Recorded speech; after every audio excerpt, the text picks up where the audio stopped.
Alright, let's test something. Testing chat.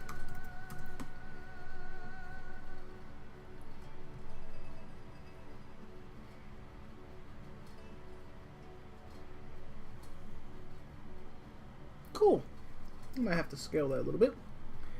But the good news is we have some text popping up on the screen.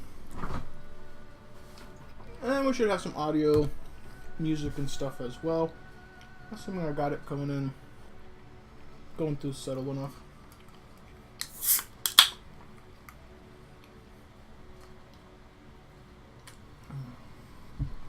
Alright. Let's see here.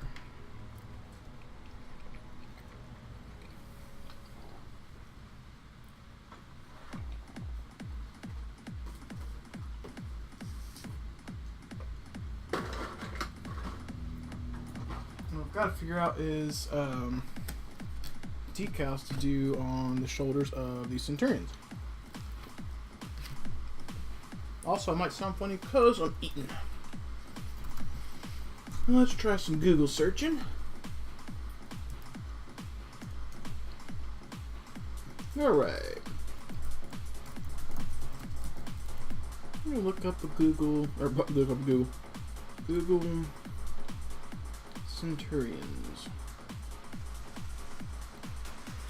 Fantastic. Alright, so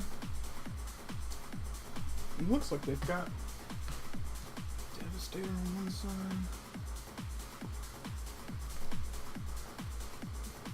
Chapter Iconography on the other. Do they show a rear view? Let's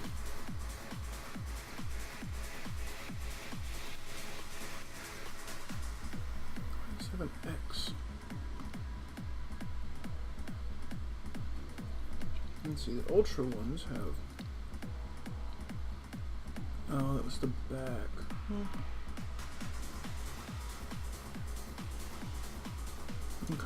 Okay.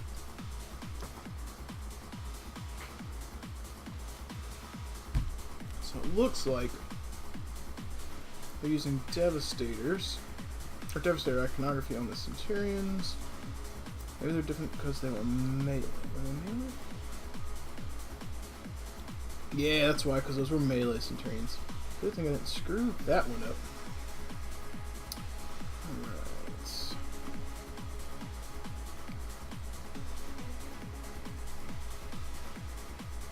Oh, did I? One power? What?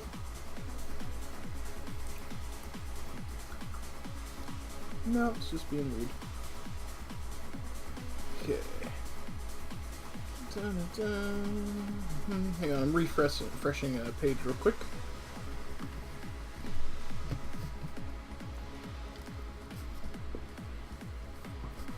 I like to make sure the there we go, good. I like to make sure everything lines up properly. Okay, so let's sift through some decals here. See if I can find what I'm looking for. Alright, so let's see. Some marine, nice shoulder pads.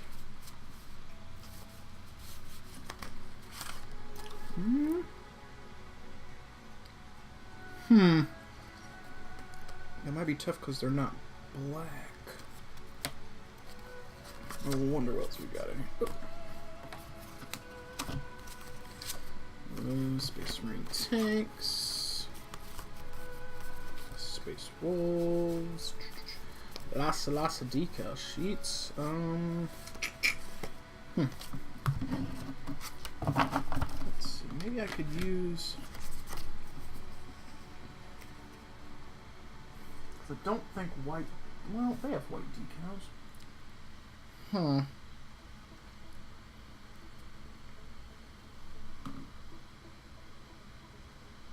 Yeah, it could be worse. Alright, so let's grab a couple more of these.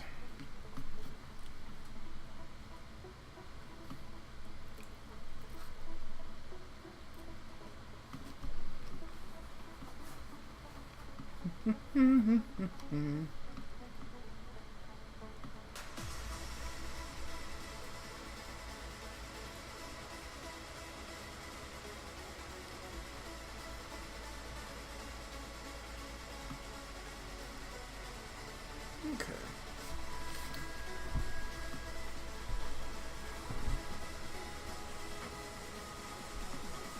Alright, so how do we put these?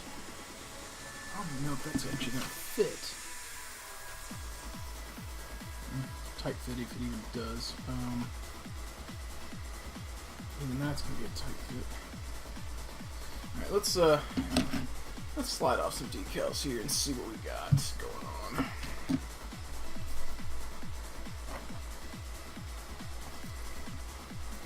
So we need the Imperial fist ones.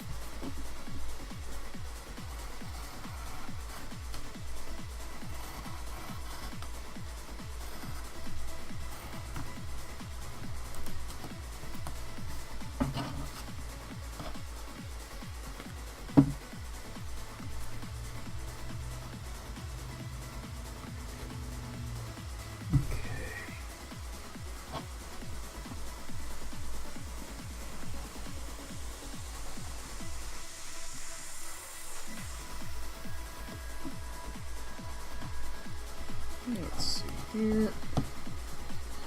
Question is this even going to be the right size for the shoulder pad he's got going on?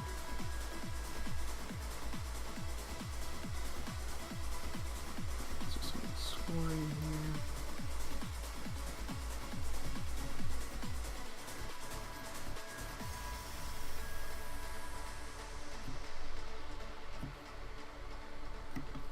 Okay, let's make sure the wrap is not sweet. I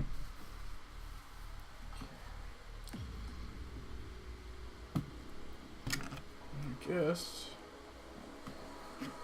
Let's see. Is that even going to be viable? It's going to be a tight fit. We'll see.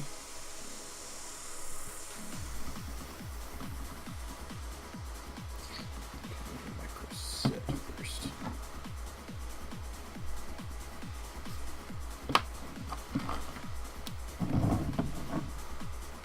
Might need to adjust the camera down a little bit. As soon as I set this decal, I'll do that.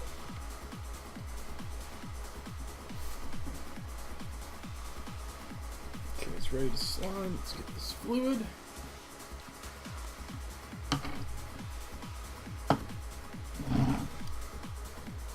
Yeah, so any of you guys who tuned in earlier this week, I was still doing the same stuff, but nearing the end of the finish line on these guys, thank God. And ironically enough, client that's for these is already talking about doing his next commission, so might be having to look at some yellow again, but can't complain. Having commissions to work on is a good thing. It's a good problem to have. Alright, it looks like that's about as good as that's gonna get based on the photos on Google for where this icon's supposed to be. So I think that's where we're gonna plop it. Now, let's adjust this camera real quick. So we're gonna do a nausea test.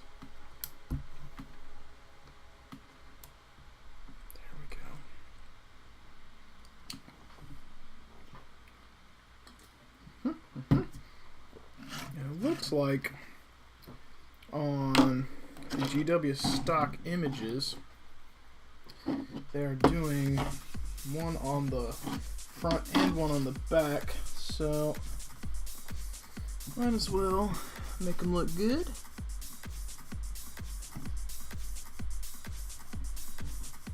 And we're just gonna score these decals a little bit, put some little slits in them so that it can kind of overlap itself, because we're putting a flat, essentially like sticker thing over a curved surface, so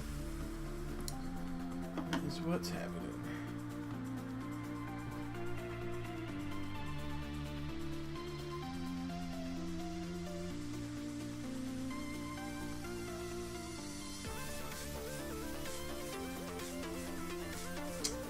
do.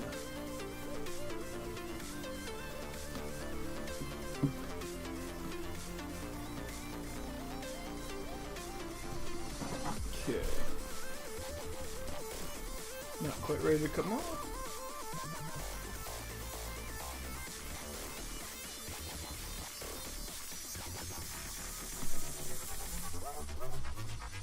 Looks like OBS is still functioning fine, no problems.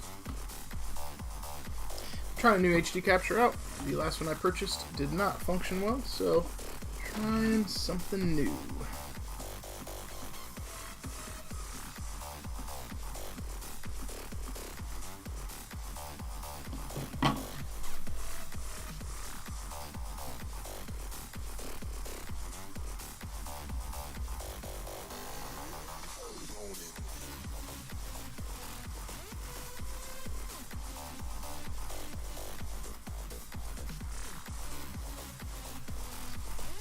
Nice.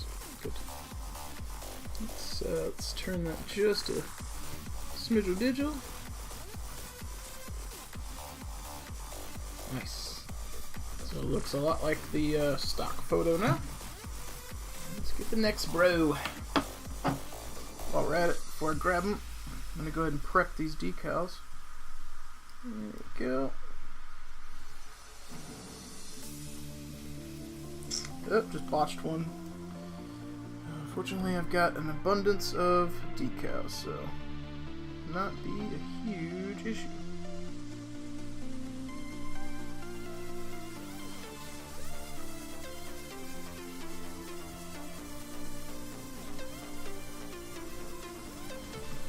So we got one scored.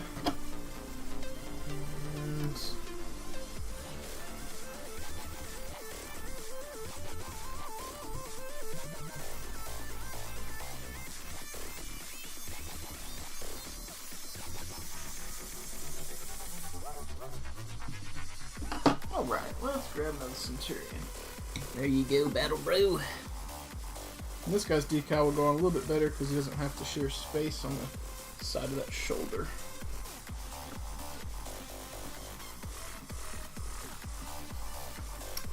What's up, Gamer Dad? If you feel like testing chat should be popping up on the video now. Oh no, we're not finishing tonight. I still have HQs I've got to do. Nice, chat's popping up, fantastic. Now, I think I might get a nice dent in the infantry. What's left of them. I've left some high detail stuff to finish. Handful of HQs got to get wrapped up, but bulk of it's probably going to be getting finished here. Depends on how long I want to sit here and hang out. Nope. This is a different capture card. So I went to Brush for Hire, Death for Design, and because Austin, you know, he's got that film degree, so he knows this stuff better than I do. And I tried the capture card I purchased with his equipment. Now, I'm using his old couple $100 camera at the time. Now it's probably worth nothing because camcorders have gotten better. But he's let me use this for live streaming until I get a better one.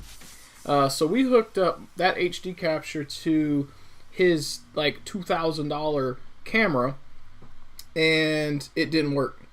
We tested all his cables that he knows are good. Nothing worked.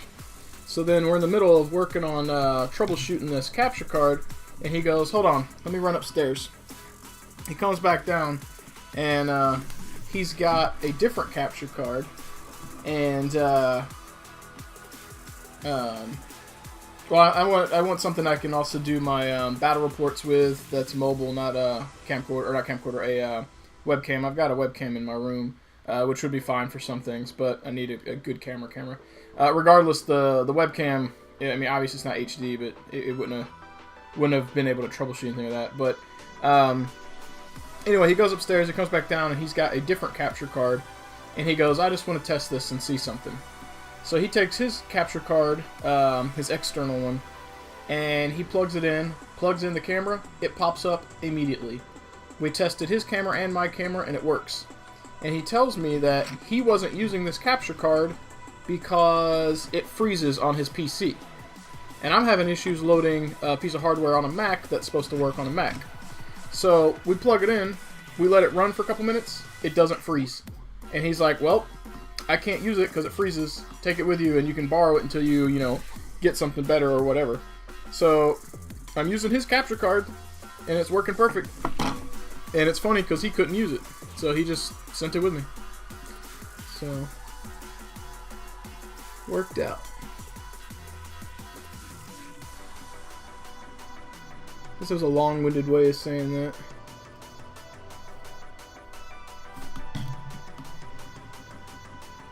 But, because this capture card works, I've obviously got my overlays, at least the basic stuff, my web overlays are functioning. I still gotta wait on my web guy to show me what he's been working on for actual, overlays, but at least I've got the interactive web stuff, so if someone follows, it pops up on the screen now, and all that good stuff. So that is good news. If I could find what I need. Okay, where's this decal sheets? Find some Imperial Fist in this blob.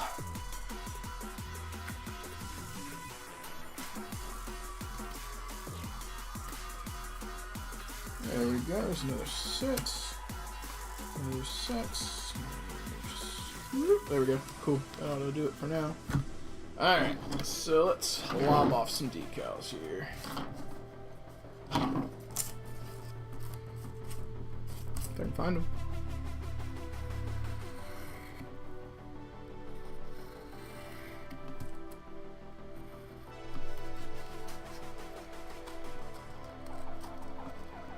Yeah, didn't cut deep enough.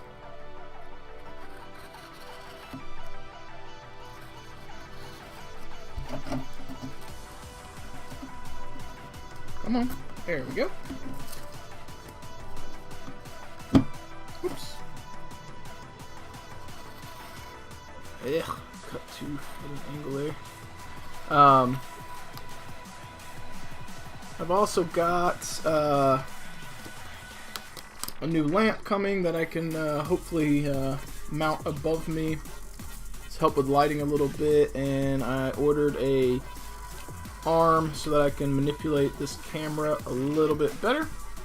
So making steps to try and polish this off, so let's see how it goes in the future. Oh snap, I just got a subscriber.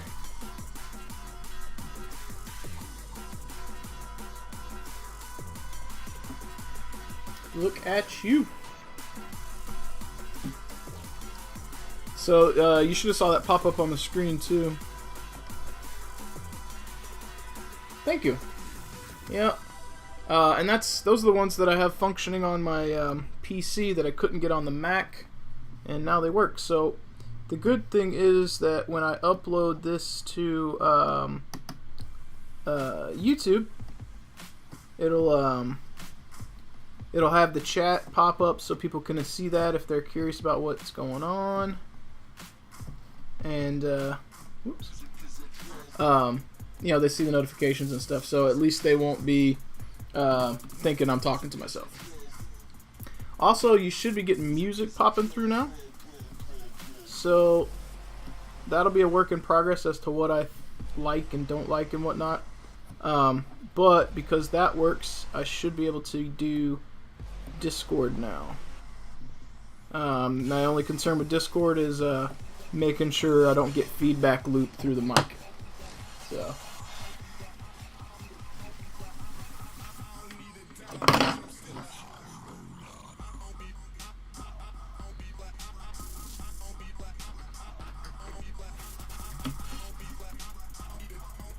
And the music should be pretty subtle. It shouldn't be crazy loud, because I don't want it to blow people's eardrums out, So.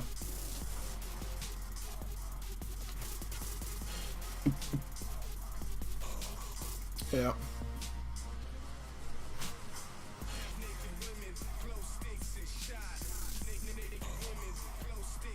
Which, I mean, the easiest way for me to fix that is literally I'll just I can just plug in my headset if I'm not, you know, streaming my face, and that would function.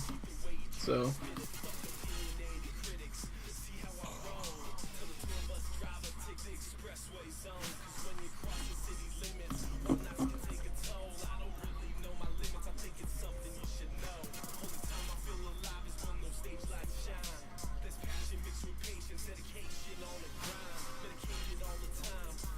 Yeah, I mean, I do when I'm on my PC. On my Mac, though, it's when I'm painting, I already have enough cords in front of me, you know? And that's just one more set of cords I'm going to have dangling around, so it's a little easier to be hands-free.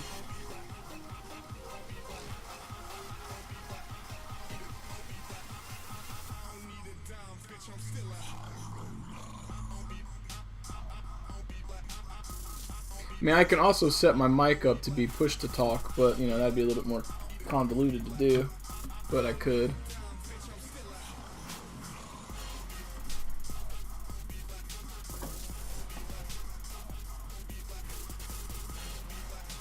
Yeah.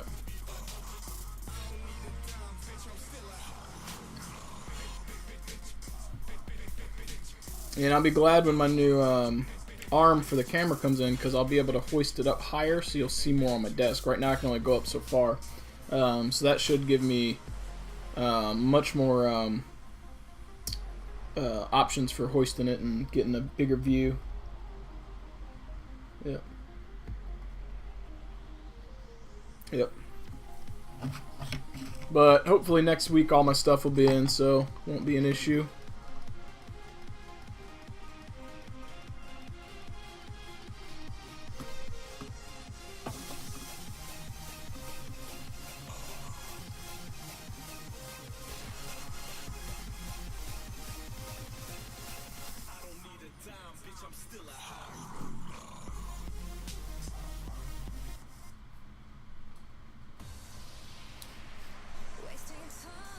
Yep.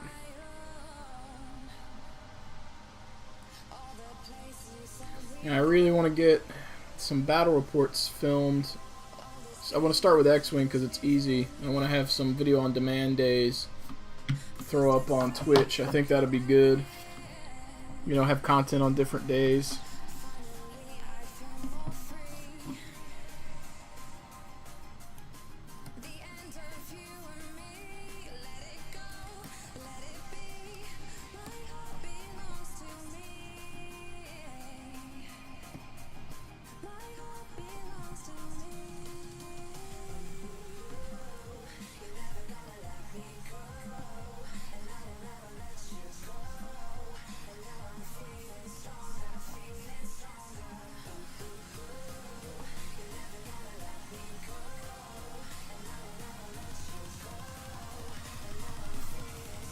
Whoops. Alright.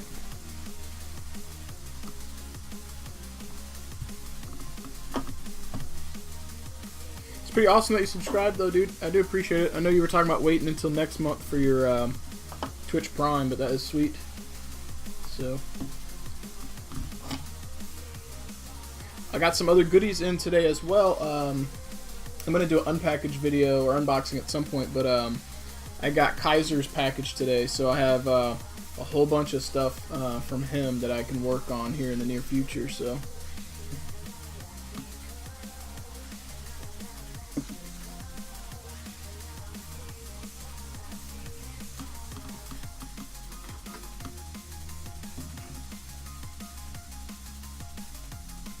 I still got to wrap up a couple of these faces. Well, pretty much all the faces, too. I've got the flesh done. I need to do, like, the eyeballs and the hair and touch up any of the metal that needs it.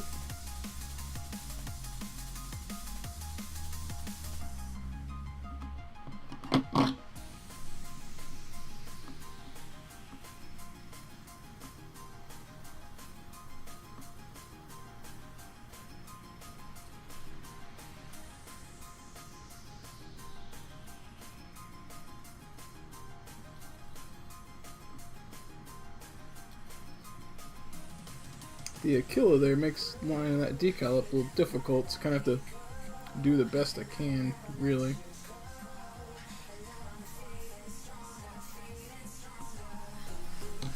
It's not ideally where I'd want it, but it's about the only way I'm going to get it on there.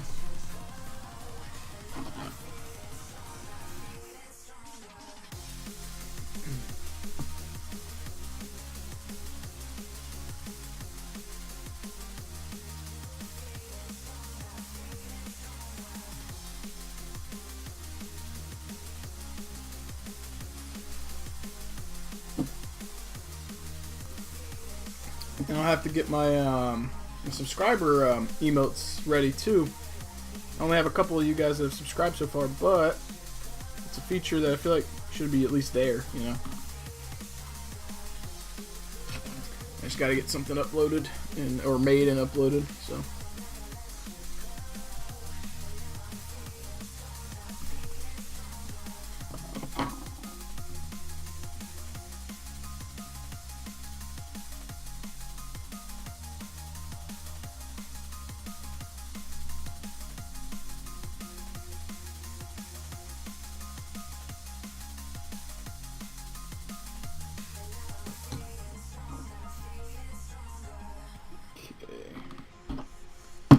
Whoops. Let's get 2 more of these prepped. That was almost a disaster. You guys almost got to see me cut myself. Almost hit me. Flip over. Come on.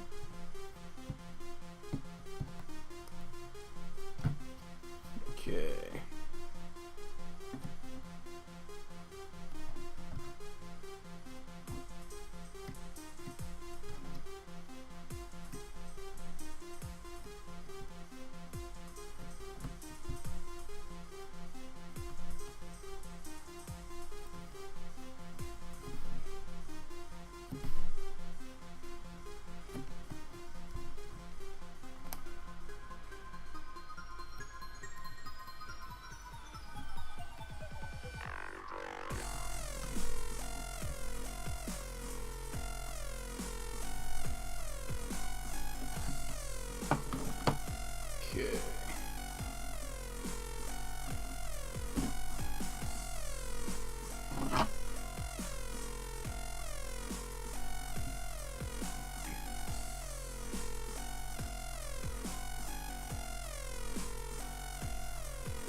Come here, Centurion.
I'm waiting on my next project to show up. He was supposed to have shipped out on Tuesday, so it should be rolling in about any day now.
Right.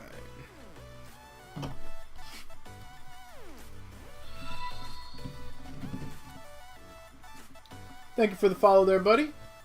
I appreciate it. Deirdre, I'm not sure how to pronounce your name, but I appreciate it, man. That is pretty awesome. Pretty close to my goal, too, and that is awesome. Very exciting. Okay.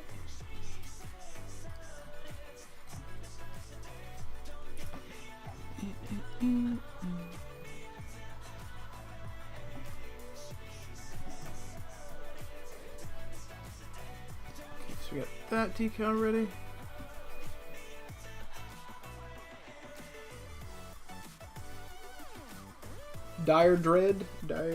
Deirdre. I forget which one I just said. Oh.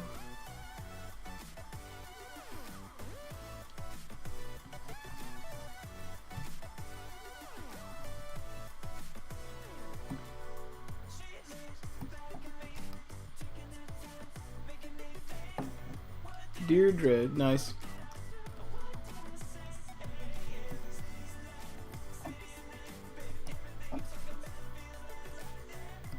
Yeah, so not too much fancy going on right now, but since it's your first time popping in, at least I think it is, on Tuesdays I do a live stream tutorial, air quotes tutorial, where I kind of explain what I'm doing and I work on a model. It's also like a hangout. People kind of hang out, talk about it, ask questions. But I do that every Tuesday, and at the end of the stream, we do a giveaway where people can use the points that they earn in chat to win the model, or buy tickets to win the model. On Wednesdays, I do Workbench videos. Now, Wednesday will be essentially the same kind of style as what's going on right here, where I just work on a commission and hang out and talk. No real rhyme or reason, but sometimes I pop in on days other than my scheduled ones too. So like today I had some time tonight and I felt like popping in and working with the hardware and software and seeing if everything worked right and getting some work done on this commission. So I'm on a day that's not normally scheduled for live stream painting, but I will be on dedicated 2 days a week unless something comes up. So if you're around Tuesday evening, I encourage you to pop in. I believe this coming week, unless I change my mind, I'm going to be working on a Crimson Fist, and at the end of the stream I'll be giving them away. I've also got to get photos. I'm a little bit behind on the photos because I went out of town. The last live stream painting I did was a salamander who turned out really good. It was right before my vacation. So I've got to get photos and get him uploaded, or get my images uploaded and edited, so people will be able to see what the final product was. He turned out really well. I don't toot my own horn too much because I try to be humble, but the freehand on him turned out really, really well.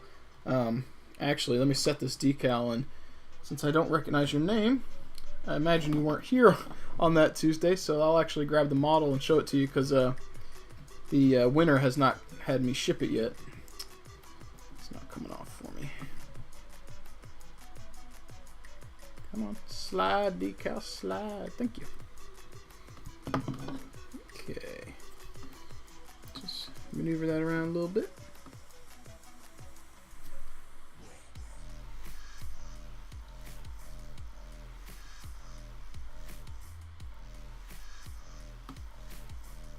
And you'll see GamerDad a lot. He's the other guy in the stream right now. He pops in quite often. And we've been discussing me maybe setting up a Discord. Well, I've got a Discord, but hooking up Discord on Twitch, or not Twitch, OBS. So on Twitch, you guys can actually hear people talk to me. So.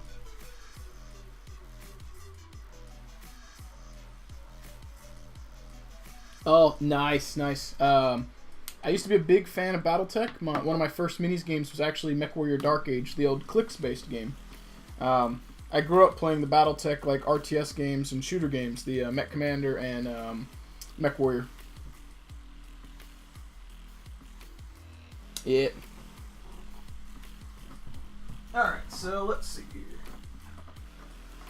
I've got a few items that haven't been picked up yet. So this was week 3 This is the Dark Angel. The guy who won it is actually local, and he hasn't popped in to pick it up yet. So there we go on him. So that was a tutorial I did to explain people how to paint that. And then I did... nice. Yeah, I used to have it, but I haven't reinstalled it on my new PC. And this was the salamander I did. Let's get him to focus here. There we go. And the real selling point for me, you know, teaching-wise, is I've never done a whole lot of freehand. So I actually freehanded the shoulder, and it turned out really, really well. And I freehanded his knee as well, which also turned out really good. So I was very pleased with how he turned out. So anyway, those are things that I'll be doing for giveaways. Let's see.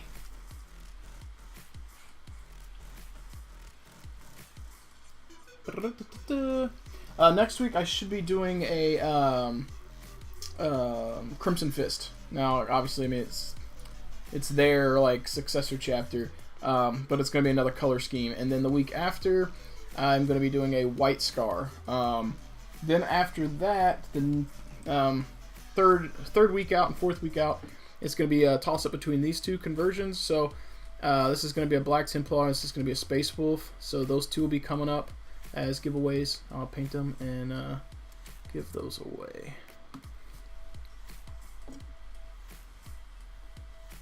Yeah. Yeah, I'm not a big fan of the lore. I think they could have just said these are true scale Marines and just said this is the new scale. And they're the same guys, but new scale. That would have worked. I'm not sure how else they could have advanced the story, but that would at least kept continuity. Because right now, like a Space Marine is supposed to be a badass. Now all of a sudden he looks at these guys and he's like, Daddy, am I going to grow up to be big like you too? You know, because I make them look so small. So I think they're going to phase out regular Marines. I think that's what's going to happen over the next couple of editions, but that's me.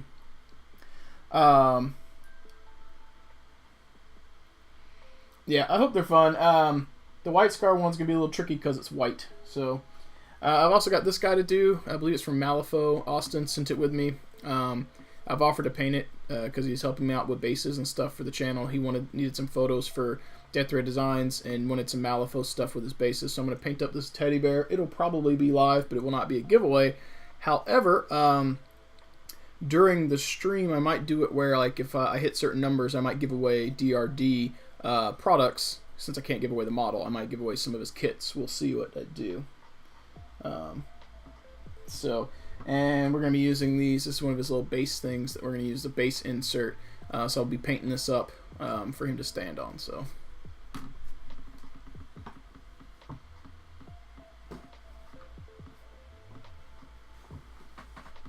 let's see. Let me put these Marines back in my box here.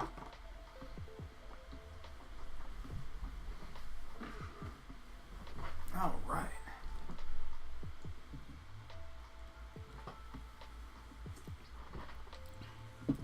See, with white models, I usually do a white primer, but I use an airbrush, so I'm able to do gradients and stuff like that a lot easier. Let's see here.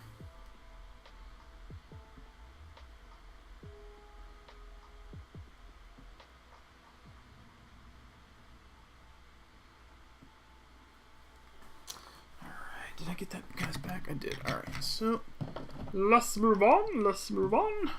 Alright, let's prep this decal.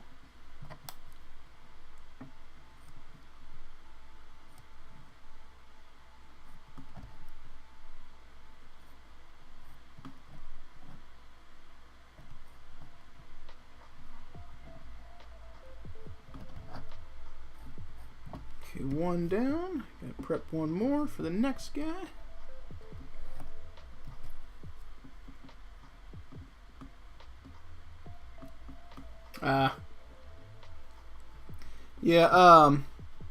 I still use primers from spray paint, but I airbrush over them for base coats, so it's really easy.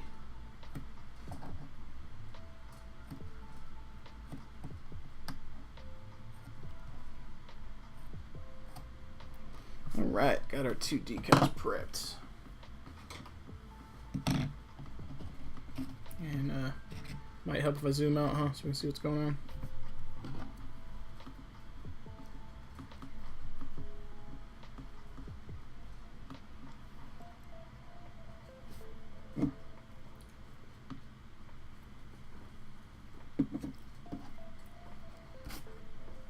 Got 2 Centurions left. Cool. Not far out now.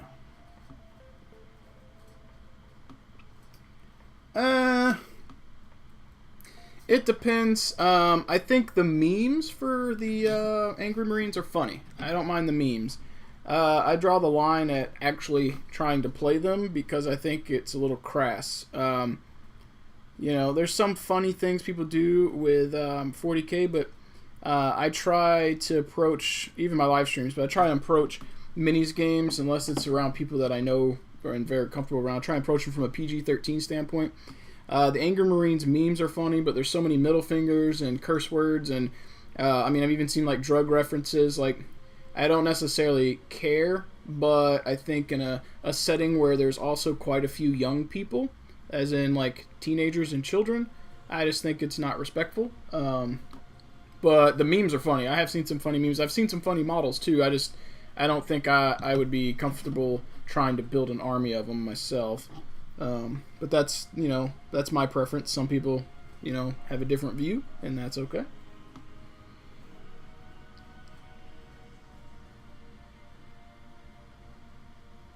It's probably kind of like people who try and put swastikas on Imperial Guardsmen.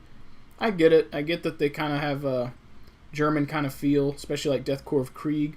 But, you know, at some point, it's a little crass. But, you know, that's my opinion, and other people may not share it, so it's their models, and they're allowed to do with them what they want.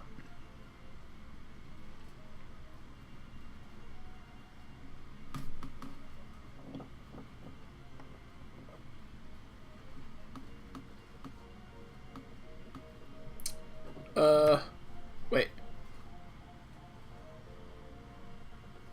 Was it the whole your models thing? Was that, I don't remember what the Grimdark page 13 was.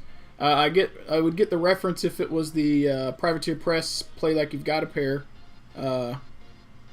reference. I knew that page. Was it page 2 or whatever? Yeah.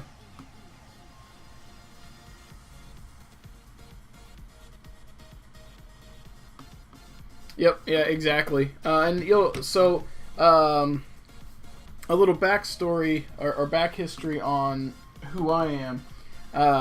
I've been doing tabletops since technically 2000-ish. I had Mage Knights, that's where I started, but I never really played them properly because I sucked. I didn't know what I was doing.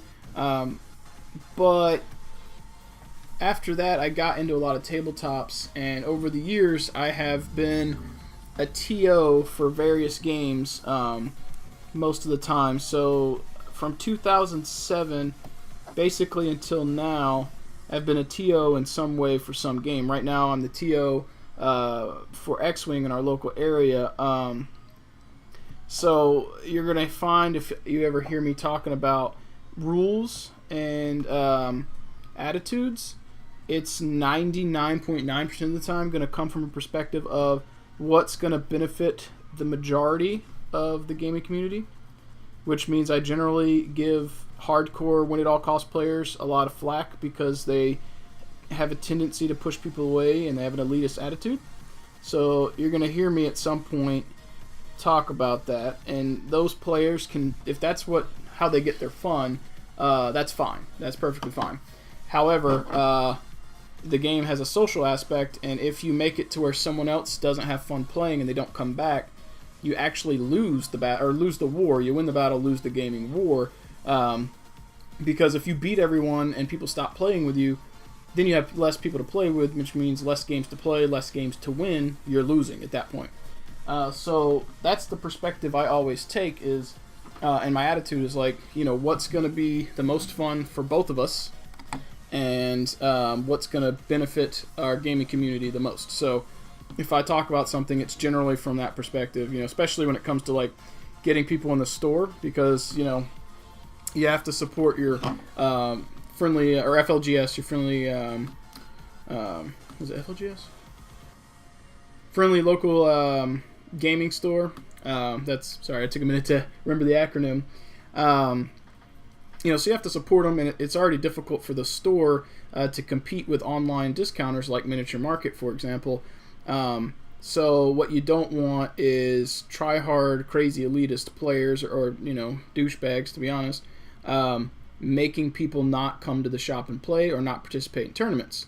Not only is it bad for the community, it's bad for the shop. The more people that pay entry fees to tournaments and the more people that buy models, the more likely the store is going to succeed. Now, in your case, if the store doesn't have 40K, it is what it is. Get it where you get it, you know what I mean? And I still order online too, but I do shop at the local store for things that I can afford and are practical. And again, my goal when I game with people is at the end of the match, if I lose, I want to lose by a couple of points. If I win, I want to win by a couple of points. I don't want to get blown out, and I don't want to blow someone else out, because that's no fun. That's no fun for anybody. I mean, it's like watching the Super Bowl, and your team wins 50-0. Yeah, they won, but it was kind of boring, you know what I mean? So games that are close are more fun to watch and more fun to participate in because it's down to the wire. And I find that games that are really close, both players enjoy them, and you have this feeling of, yo, I'll get you next time, bro. I almost had you, or you almost got me. You get that feeling. No one wants to leave the shop feeling like someone else had fun and, you didn't. So that was a long-winded explanation of the way I approach gaming, but yeah. Yep.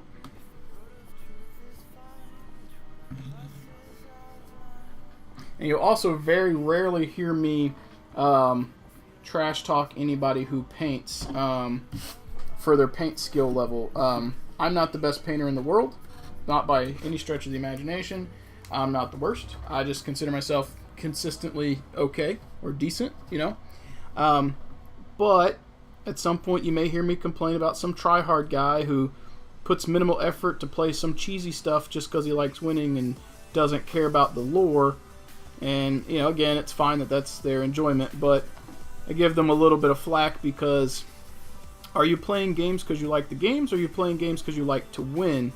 If you like to win, you can just flip a coin all day and, oh, I got heads, I win, But you're an ambassador for the game. The moment you agree to play a match with someone, you should be trying to promote a fun experience and also get other people to play, your job, everyone's job in the hobby should be, in my opinion, helping it grow. Bring in new guys, Be friendly, It's all of our hobby. It's all of our interests, and if you aren't welcoming, it just makes people feel excluded, and that's no fun.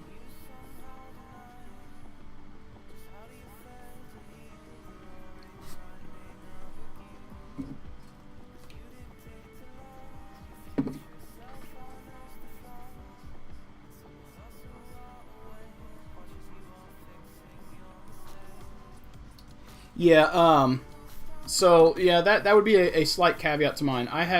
If I lose a game and there are mistakes I made or things I can change, sure.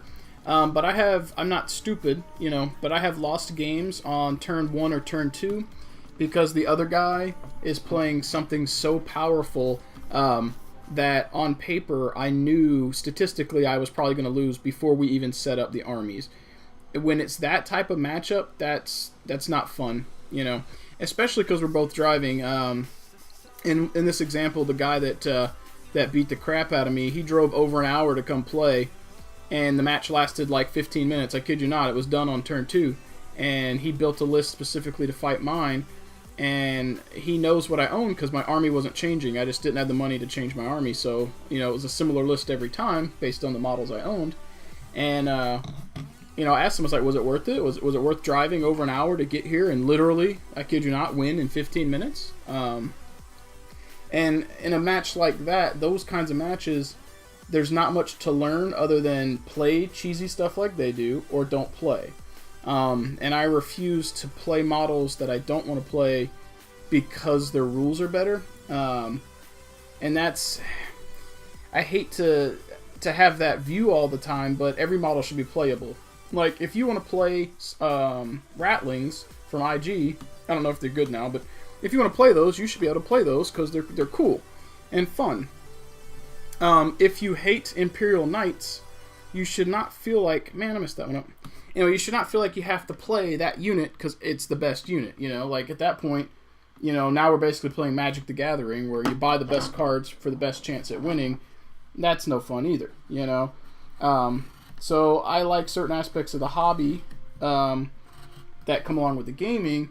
Unfortunately, GW has had a hard time balancing the game, so some units cast a shadow on others, and they get spammed. And there's not much you can do about it, but that's why I like GW for the fluff. If I want a competitive game, I play other ones for tournaments because the rules are more tight, you know what I mean? But that's just me. You know, some other people, they like playing that competitive stuff, and that's fine. But over the years, I've just had too many instances where I didn't have fun, so I'm really picky with who I play with and what I do. Yep. And yeah, the battle, exactly. It's you can almost imagine you can imagine a battle going on in your head, kind of recreate it. And that's what I do, and that's the fun part. Like, if my guys win, cool. But I'm imagining the fight happening, you know, kind of like an anime type thing or a movie. It's an interactive story, you know. But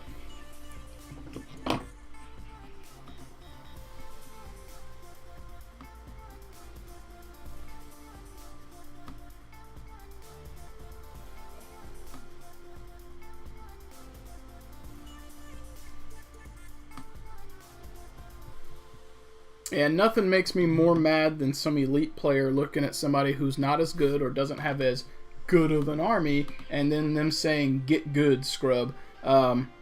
Like, nothing in the gaming world will enrage me that quickly than when someone says that to another player. It's so condescending. I can't stand it. Now, if it's your friend that you're joking with, I get it, but against someone else, it's so bad.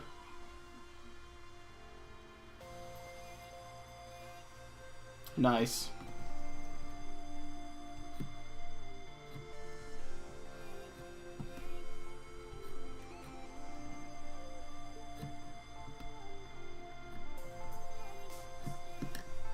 Not to beat a dead horse here, but it's kind of like watching, yeah, get good, scrub. It's so stupid.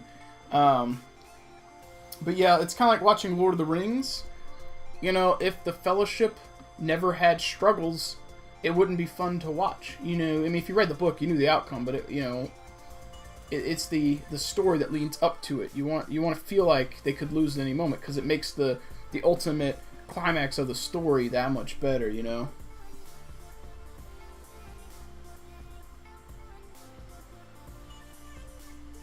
Yeah.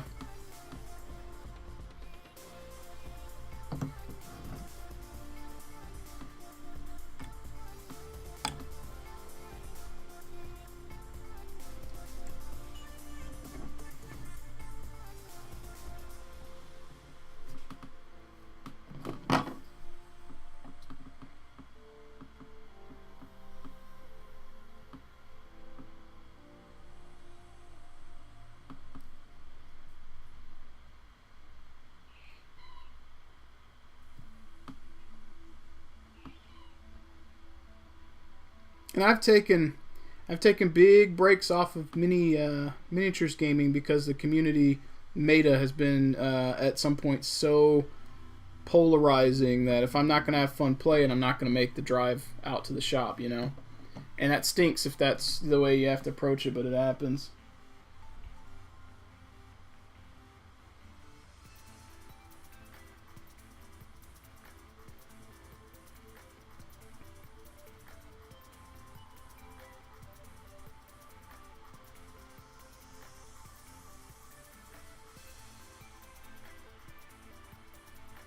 Yeah, see, Gamer Dad, this is something that I picked up, again, this is from a tournament organizer perspective. I was a battle master for MechWarrior, I think it was MechWarrior Dark Age, And basically, the ruling on rules was if your opponent knowingly lets you forget a rule, they are also at fault for cheating. It's kind of like back in the day, people used to say during Magic, oh, you skipped untapping your mana and you drew a card. It was out of order. Ha ha ha. You don't get to untap.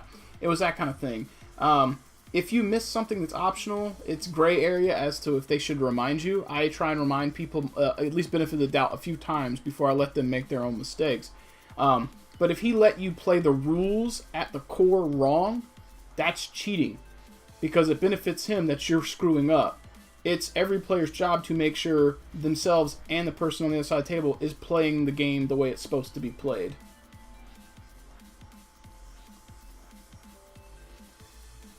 Yeah, and see, that's why I haven't been playing locally very much, because they've jumped in and they've played a lot of games, and I have only played 4 or 5, and I'm going to lose because I don't know the rules. I want to play with people on my skill level or people who are more interested in teaching me than just beating me, you know? And that's where my comment about everyone's got to be an ambassador to the game comes in. Everyone should be making sure the other person's having fun in addition to themselves and making sure they want to come back. You shouldn't leave thinking that guy was a turd, I don't ever want to play with him again. That is a terrible, terrible feeling, you know?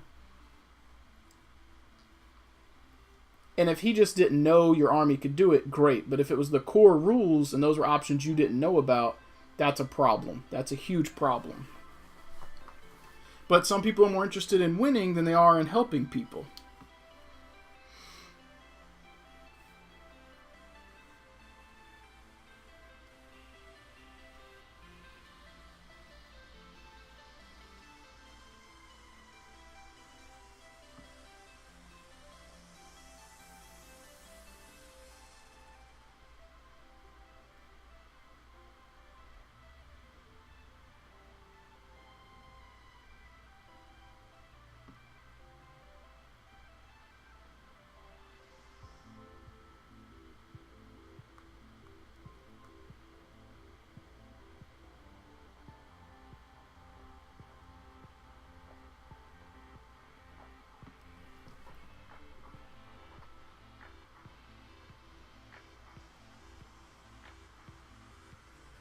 Yep.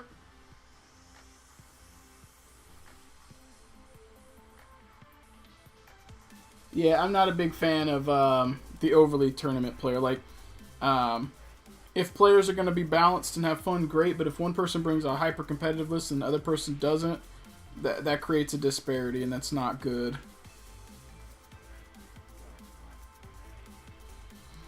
All right. Do I have anyone else that needs a shoulder decal?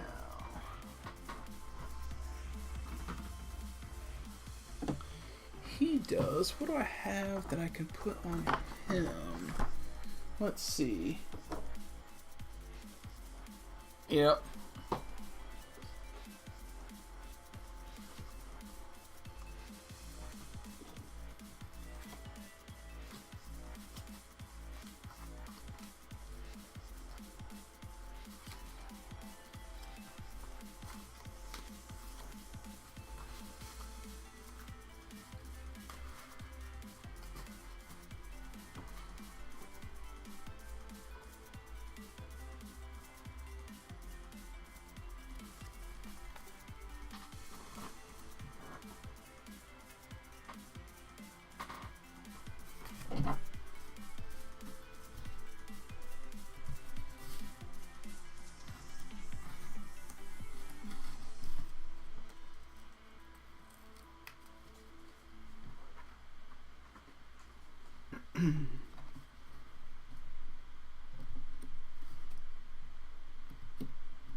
Okay, it's not ready to come off yet. Let's let it soak.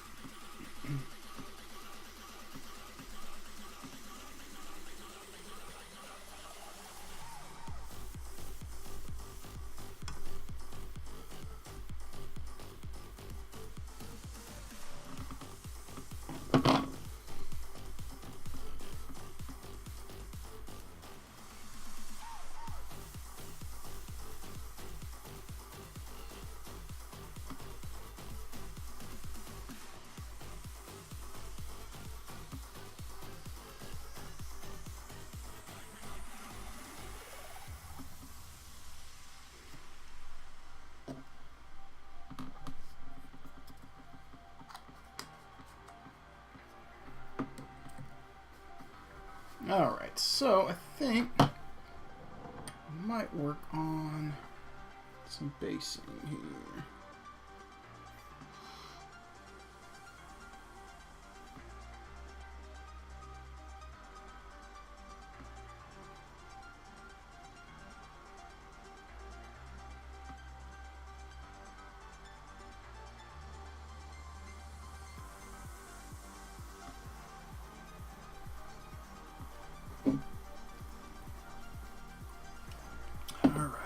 Let's see. Let's get our next coat of fluids on these guys real quick before I move on to doing the other stuff. Okay, here we go.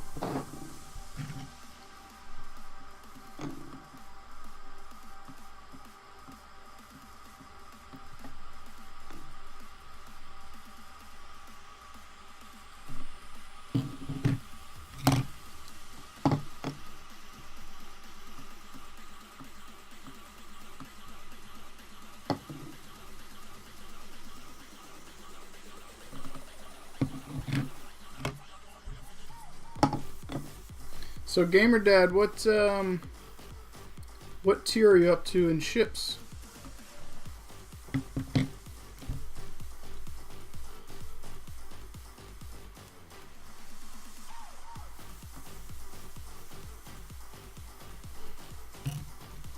Nice.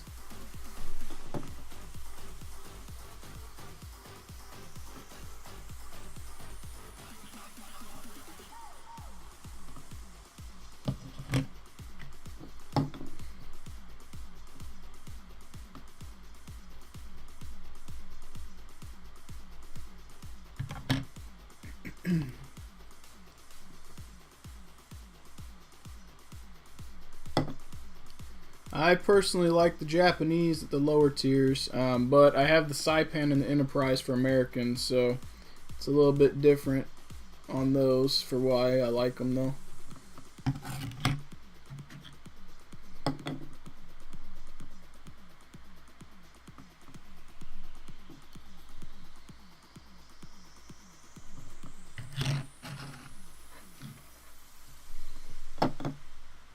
You should seriously consider some premium time. It would definitely help out, for sure. And, I mean, not to push you on it, but if I recall, one of the benefits, because I recruited you, one of the benefits when you hit Tier 6 is you're going to get your Tier 5 American Battleship Texas for free, a bunch of flags, and you should also be getting 80,000 free XP that you can spend any way you want. So the sooner you hit Tier 6, the sooner you're going to have a big chunk of free XP to spend on cool stuff. So,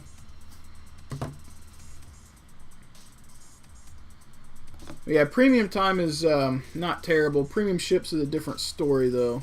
I usually don't suggest those because they're more expensive, and if you don't really play the game as much, they're a little bit pricey, but $12 and some change for premium time isn't terrible. There we go.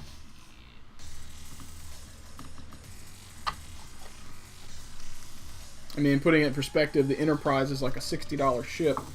You can get, you know, like 6 months of premium time for way less than that. So, but yeah, it depends. It all depends. I do. I have more work, but since I had already glossed over the shoulders, since I was here, I went ahead and threw them down.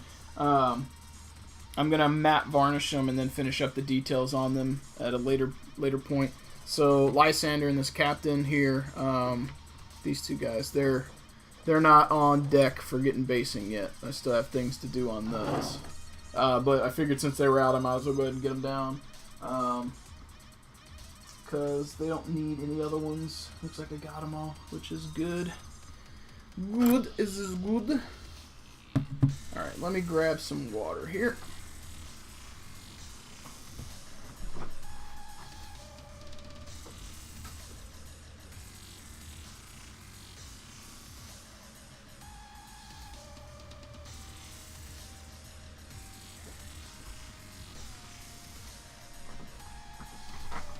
And probably get set up to do some basing.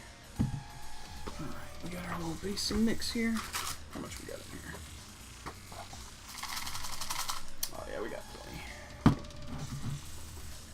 Okay.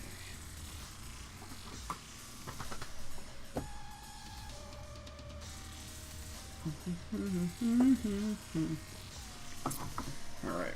Super glue, come here, a super glue.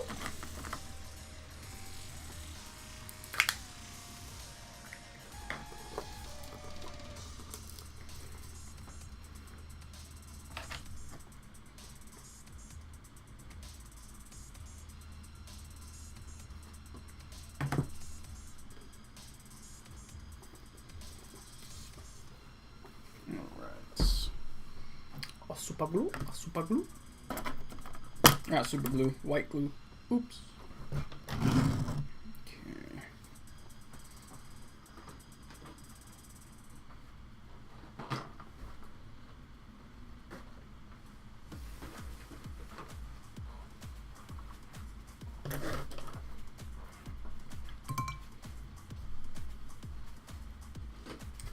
Alright, whoops. Hang on, let me adjust this real fast.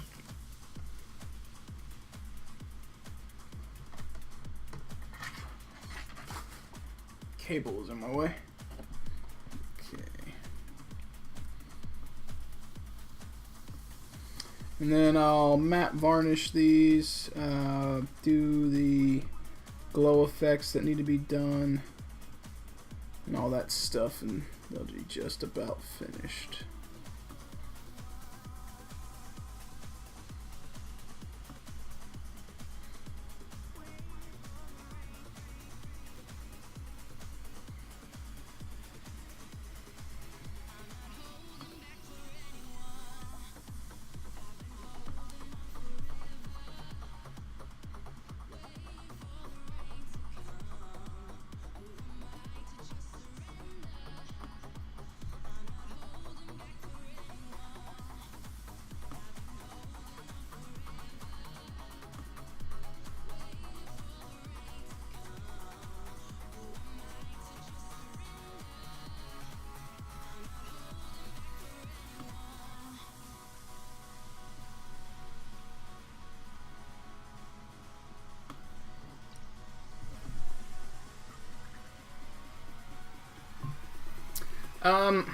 You can. I've done magnetization before. It's not a problem.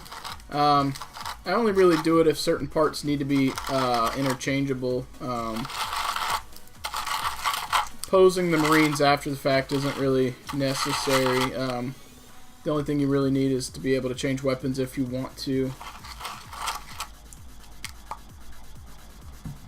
There we go. Got his little brown stuff. Let's give him another pass. Get some of that pigment on his legs.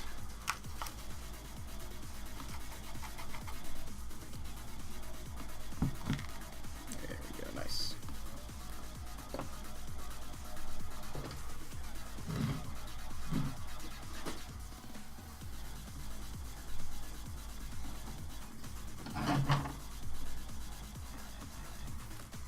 Whoops, that was wrong. Paintbrush. This is the one we wanted.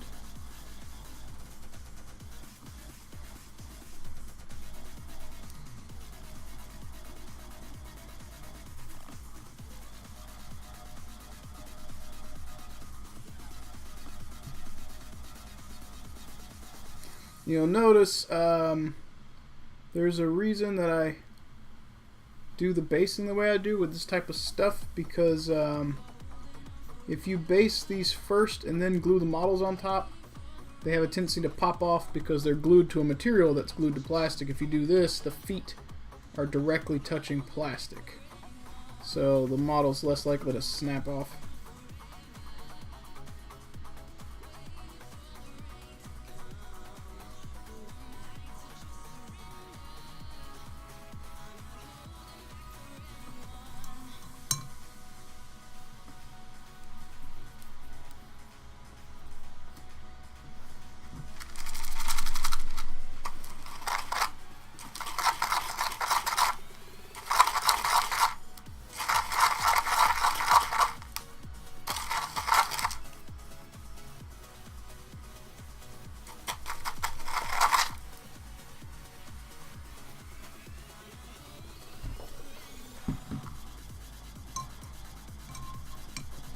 Yeah, for whatever reason, I'm not sure why it's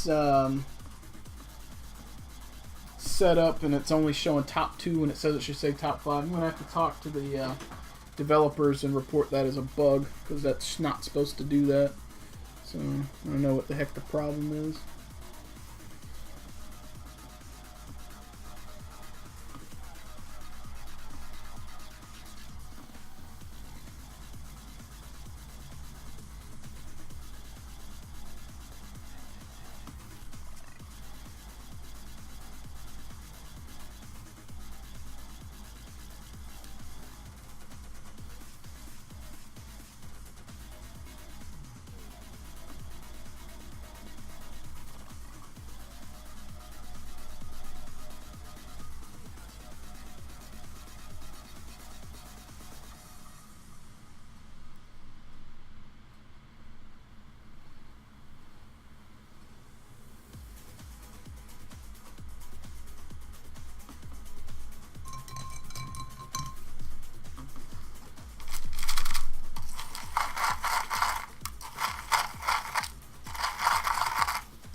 Nice, dude.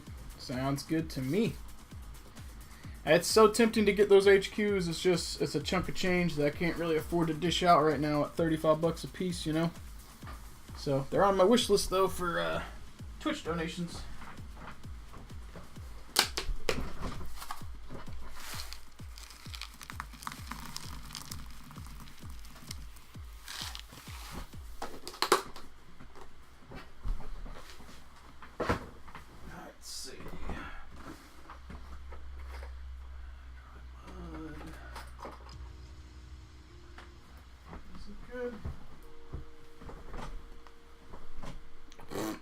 Right off.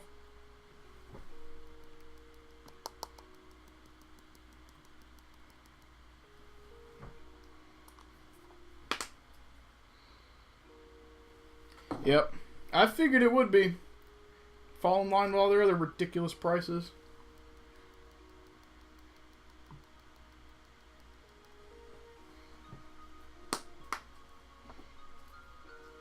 No, there's another one. He's talking about the store anniversary. There's the Games Workshop anniversary for 40K, and he's talking about I think it's the Winston store. They have an anniversary model for the store. That's what he's talking about. It's only available in the store if I recall, and it's only available for one weekend or something like that.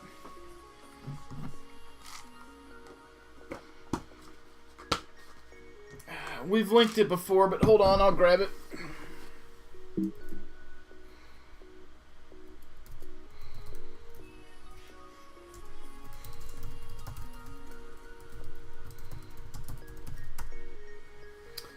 Alright, let's see here.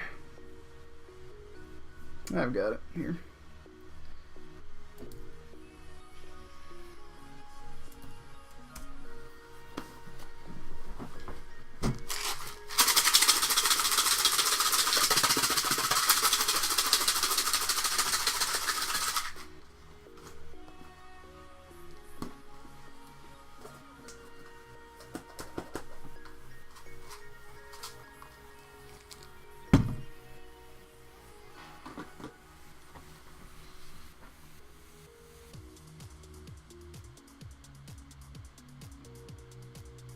Yeah, that link should be the right one.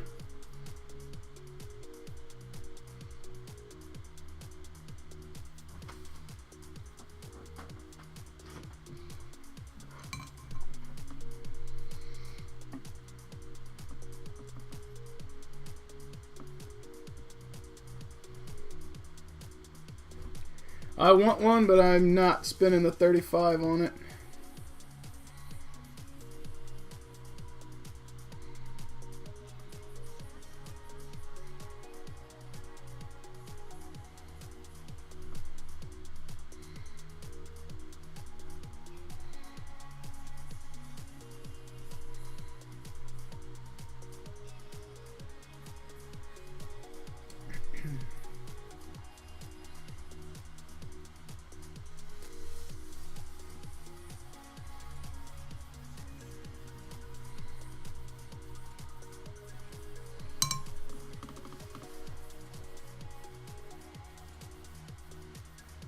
Oh, nice.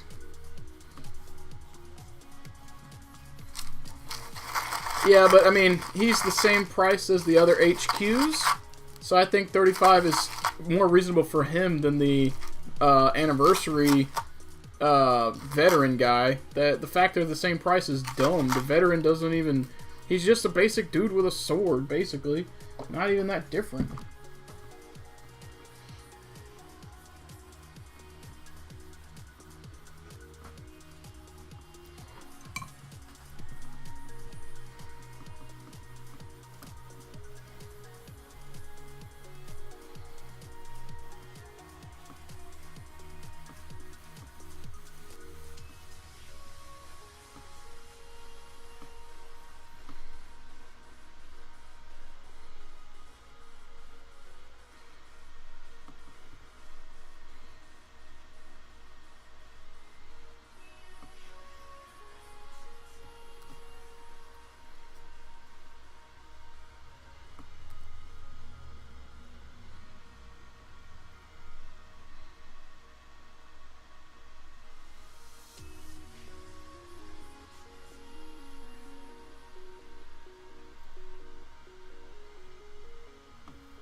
Nice.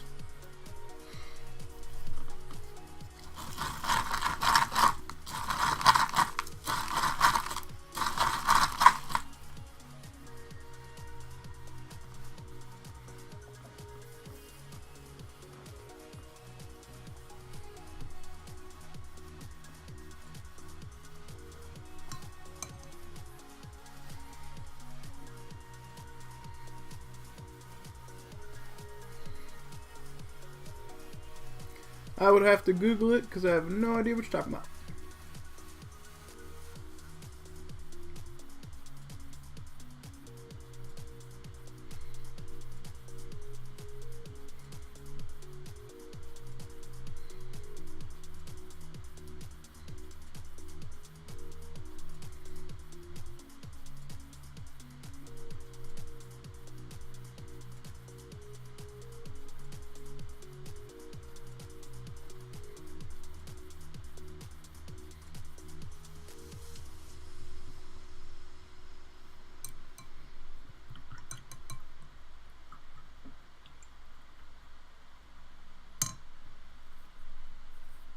Yeah, makes sense.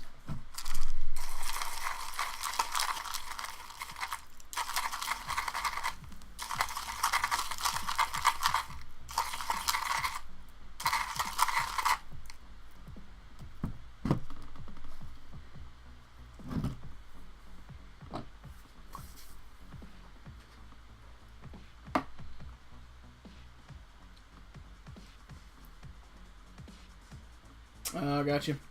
Yeah, yeah, Nathan was talking to me about it today. He said that you had some issues because you were playing a small country or something.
He's talking about Hearts of Iron.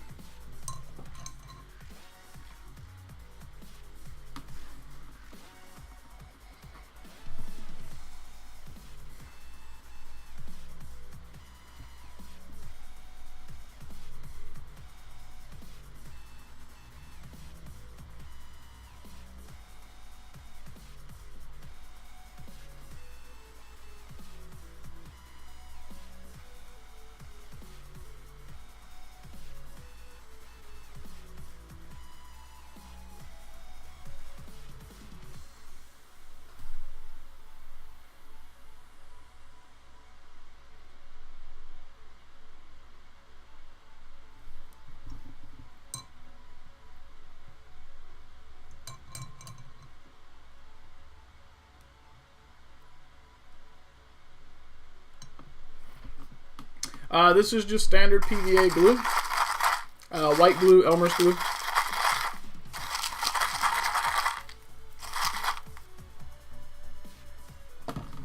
Let's see if I can get this on the screen without breaking stuff. And actually, the only reason it's even looking watered down is because this is wet from the water here as I'm putting it in. I didn't actually water it down. It's just got a little bit of water on top from the paintbrush. So I find it kind of gives you a fun consistency on the top because it's a little thicker and a little runnier in areas, which makes it pick up some of the big rocks and less of the big rocks in areas. So it's working out pretty nicely for me.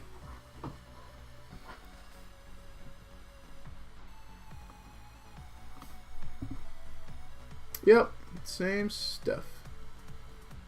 And it's water soluble, so I wouldn't use a good brush to do this, but if you clean it and don't let it dry, you can get it out of these poo-poo brushes so you can keep using them. If you let it dry in them, they're pretty much done.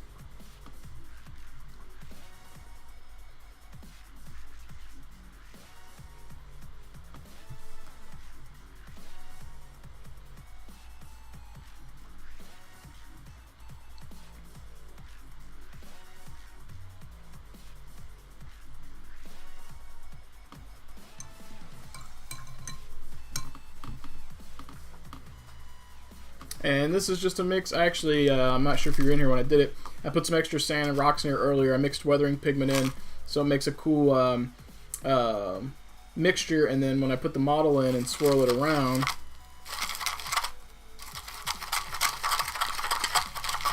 I usually do a couple passes. I know the glue's on there, but there's weathering pigment, so I do a few passes. And you end up with a little bit of this weathering pigment smeared on the legs, and it makes it look like they've had rocks and dirt and stuff hit them. It's a fun way to get a dirty, rugged foot feel without actually doing any work, really. So it makes them blend into the basing quite nice.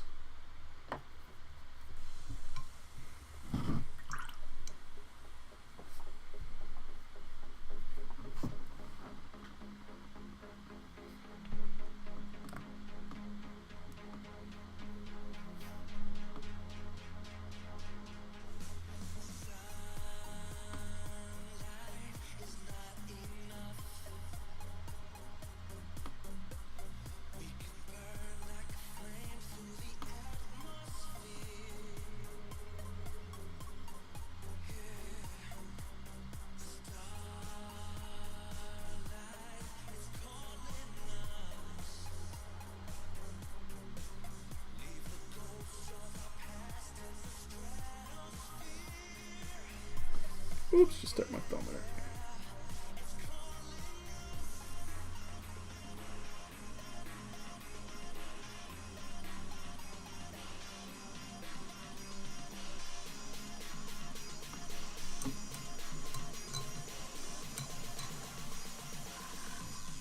Alright, man. What do you call it? Deer Dread? I got it right. Thanks for hanging out, buddy. I'm glad your dad, I think you said, recommended you drop in. That's awesome. If you can, hopefully you can swing in on Tuesday. Check out the next tutorial and maybe have a chance at winning a model, buddy. It's definitely been fun.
And if you guys have any other questions, I'll be happy to try and answer them.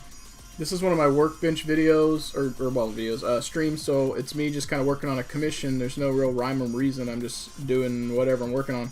Kind of way to hang out, interact with you guys. But if you have questions, I'll be happy to try and help you out or answer them. You know, I enjoy talking about hobby stuff and gaming. I'm not very good at 40K anymore. I don't play very often either because the meta has changed and people have different attitudes than I do about the game. But I do love it.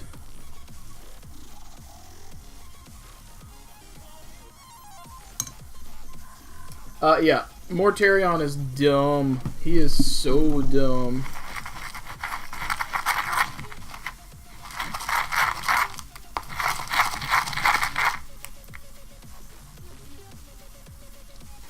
He's a little pricey though. I think 140 is a bit much, but good model.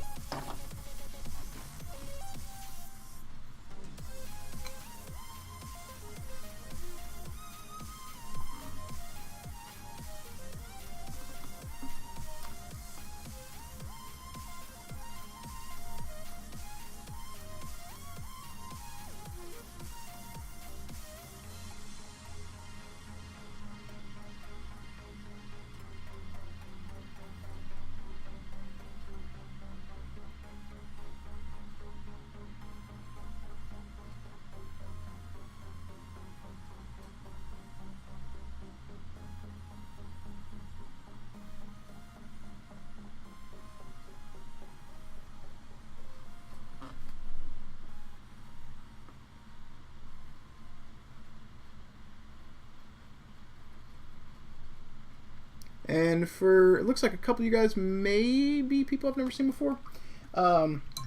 You should know that by hanging out in my stream right now, you are earning points, and you can use those points during my live streams where I do giveaways to buy raffle tickets. And that is how I pick the winners. So you will be earning while you're hanging out. That is cool. I've got weathering pigment all over my fingers.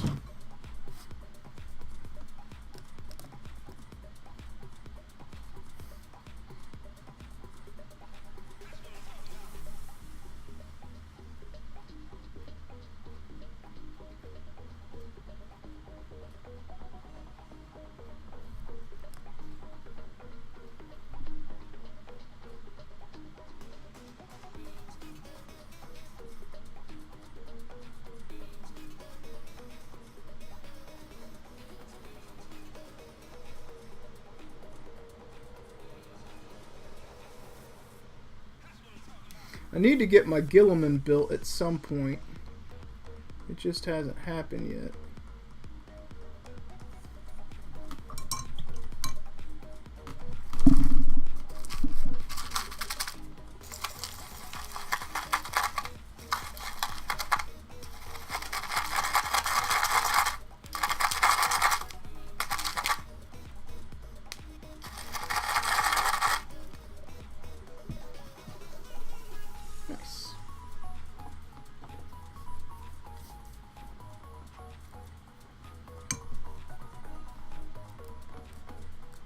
I'm going to be coming back in as well and throwing down some grass and stuff, and then a matte varnish on top of all this before that to seal everything up.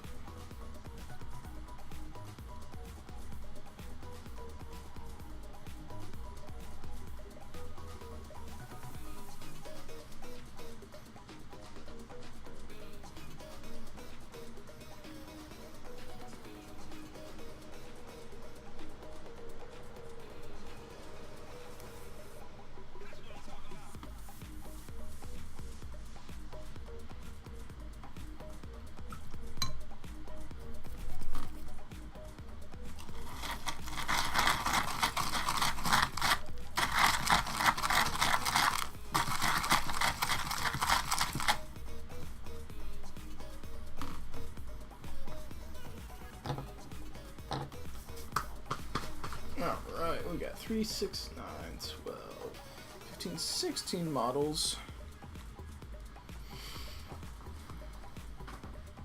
Slowly but surely.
Let me, give me one second, guys. I'm going to rinse my hand off. I got a little bit too much weathering powder stuck on my fingers right here.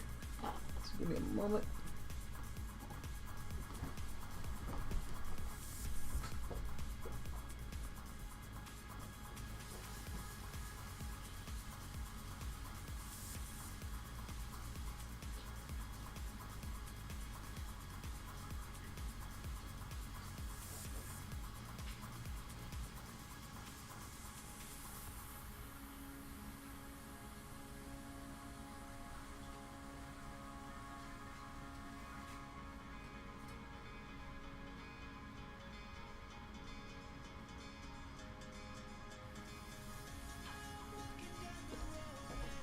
Alright, I think I got a good chunk of that off, which is good news.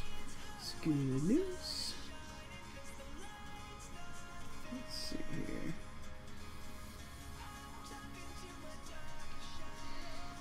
Okay.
Here's a good looking one. We'll get to see some plasma. I did one test guy. It's kind of what the plasma look like on the rest of them when I get to them.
If these Centurions weren't in the way, you guys could actually see the pile of Marines I've worked on. But Centurions had the spotlight right now because I was letting those decals really set in with the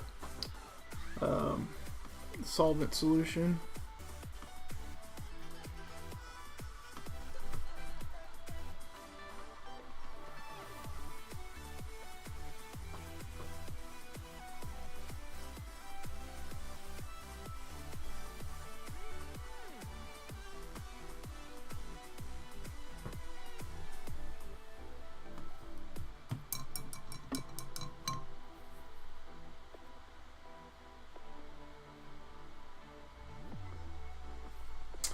No, I've never done that.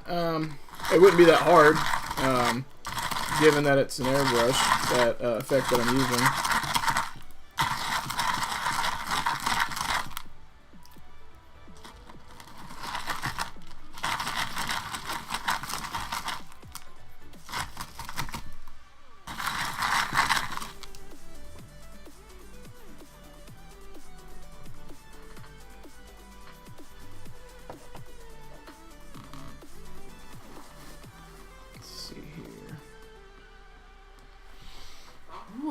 I'd like to get these guys, or get a bigger chunk of these guys done before I call it quits on working on them for the night, but we'll see how far I get.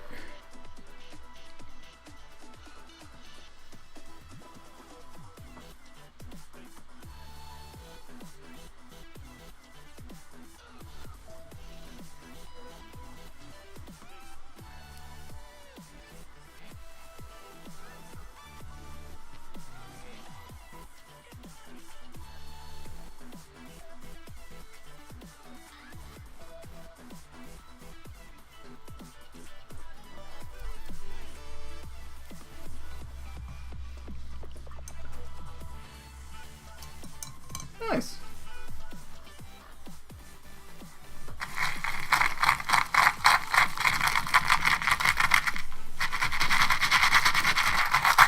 Yeah, I've seen some different color plasma before too. I'm partial to the green, not green, blue, but I've seen green, red, and orange. I've done green, I believe, before. Never really done orange or red. Blue seems natural for plasma, and for whatever reason, I like green plasma on Chaos. It looks good, but I don't know why I feel that way. I just kind of do, to be honest.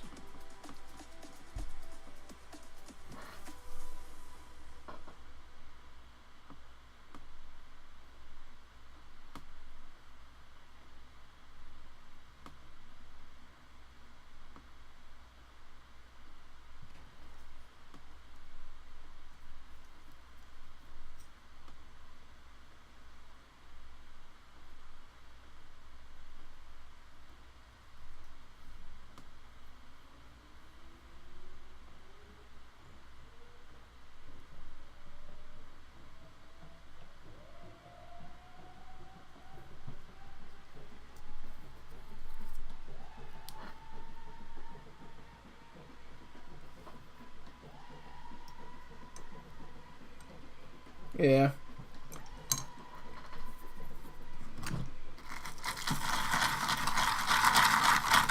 The blue is just really striking and iconic.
There's definitely a stack of dudes here, though. So, just to pan over, because I've been kind of sitting here hanging out doing stuff. There's a nice little stack of dudes that I've been working on the basing on. So you guys know, I'm not just sitting here willy-nilly. Willy-nilly.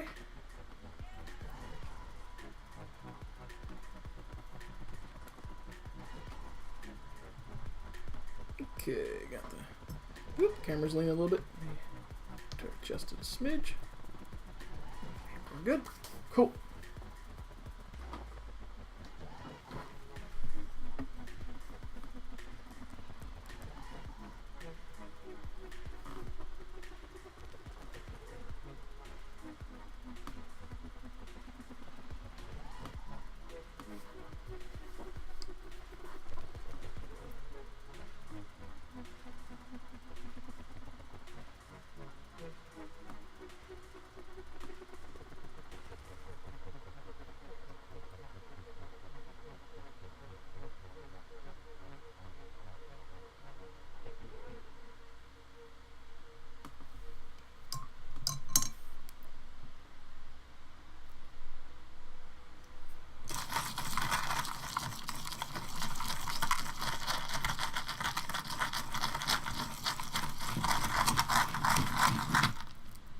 Kenar popping in, trying to get adventures going. Alright, alright.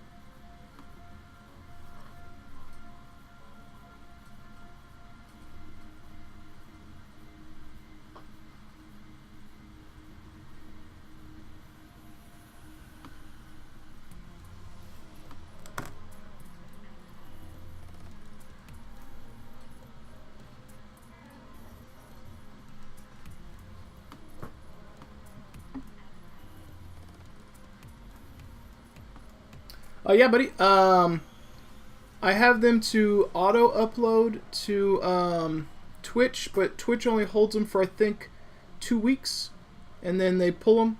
My tutorials are on my YouTube page. Now the caveat is the whole streaming thing's new to me. I've only been doing it for a few weeks, so it's all learning process. I'm learning to get comfortable with the camera, learning to get comfortable talking, reading, doing chat, and I'm also upgrading equipment as I go. Sorry, I want to get that out of the way before I start talking. Anyway, so equipment as I go, and the previous streams, because of the equipment issue on YouTube, do not have chat. So you won't see any chat. You'll hear me talking. You just won't see what other people were saying. And this is the first time I've been able to stream painting with the chat popping up. So if you want to actually see, excuse me, so I won't know if I've got it edited properly. I need to know if it's if it's big enough on the screen, if the text lasts long enough for people to read it on YouTube, because, you know, depending on how fast things are going through. So this is a learning experience. That's a very long-winded way for me to say, yes, the tutorial videos and most of my Workbench videos are on YouTube, because it's the easiest way for me to archive them for the long haul. Now, moving forward, because I have the chat that's on my stream now for painting, I'll be able to upload them to YouTube, and people will actually see the questions. I'm just going to have to continue trying to make sure that these are polished and the chat is readable and it lasts long enough and it's not too cluttered. For example, if the games, if they take up too much real estate on the chat and the YouTube videos can't be watched easily, then I'll adjust that so that those may or may not show up, or they don't last as long, whatever. And then I'm going to try and get my overlays adjusted. I don't want it to be too cluttered, but I want to make sure that it's promoting the channel and doing all that stuff as well. And as always, I do this because what I like to do, and I want to take my business to the next level. I've been commission painting for 5 years, and this is kind of the next step for me, you know, in terms of content creation. But I enjoy feedback from you guys. So if there's something you like or don't like, or you even have a suggestion for what you think might improve the channel or you'd like to see, I am 100% up for that. So feel free to check me out on YouTube, Facebook, stuff like that. I've got a website. Actually, hang on. I got a command for that.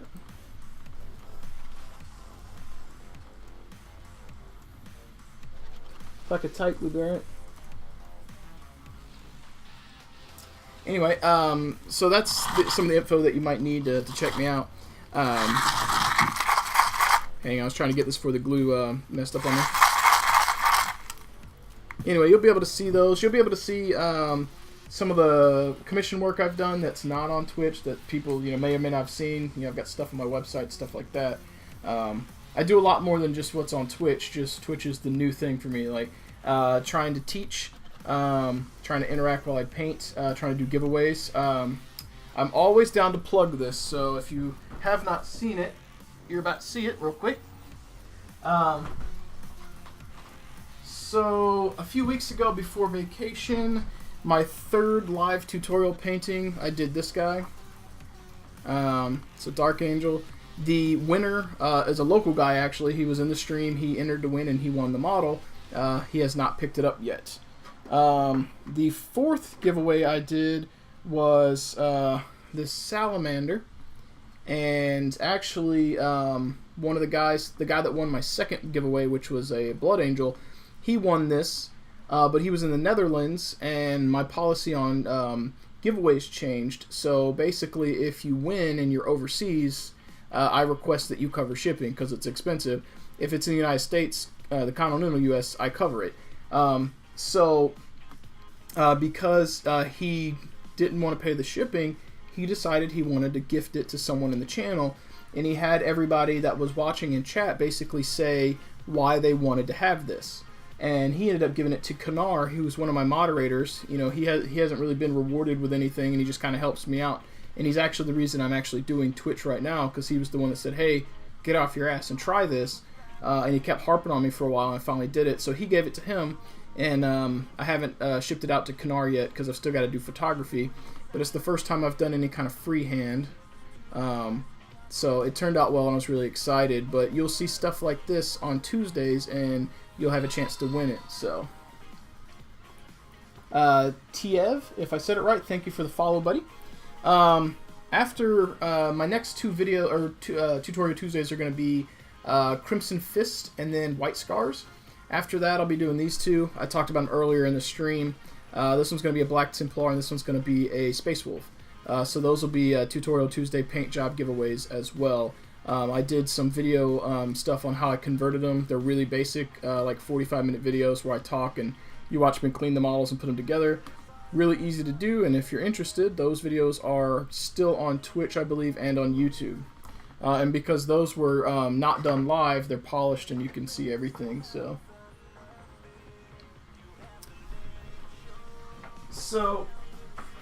I have ideas for doing some pre-heresy paint schemes on Primaris models.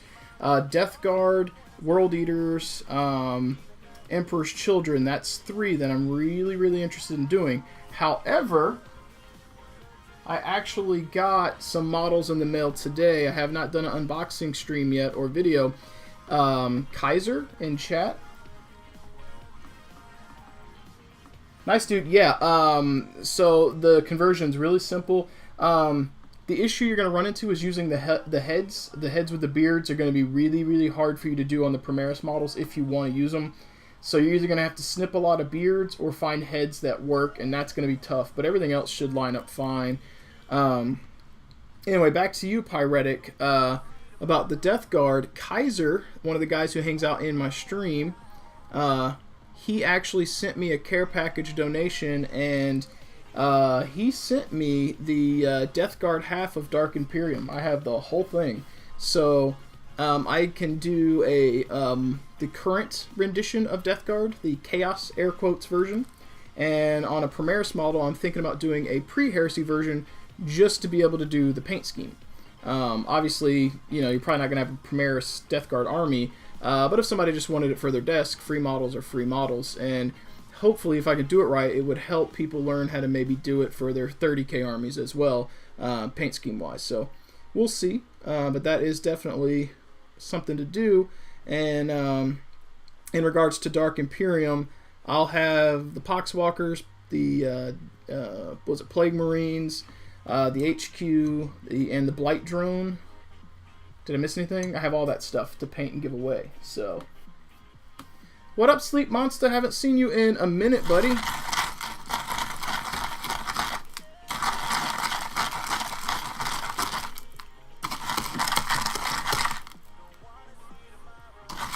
It has literally been a while. I'm gonna have to get some more glue. Give me a second, guys.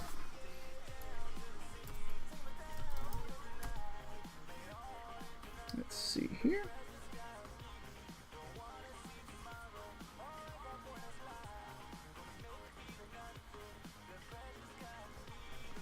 Let's see.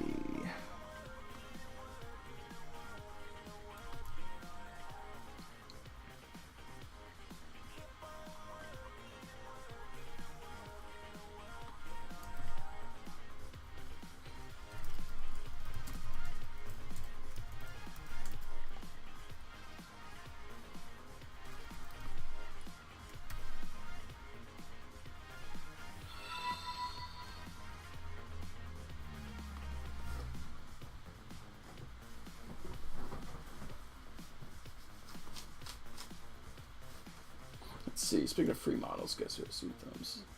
And it's my work with 1,000 Suns. Nice, dude. Were you using the red colors?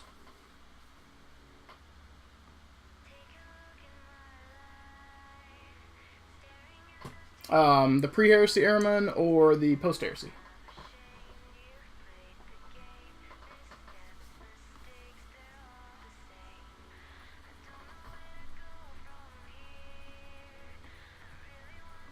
Oh, got you. So the blue.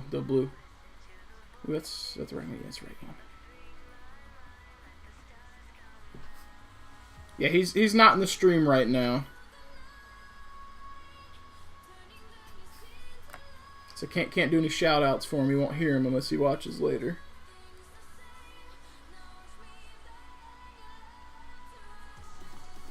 Oops. I'm all positioned wrong.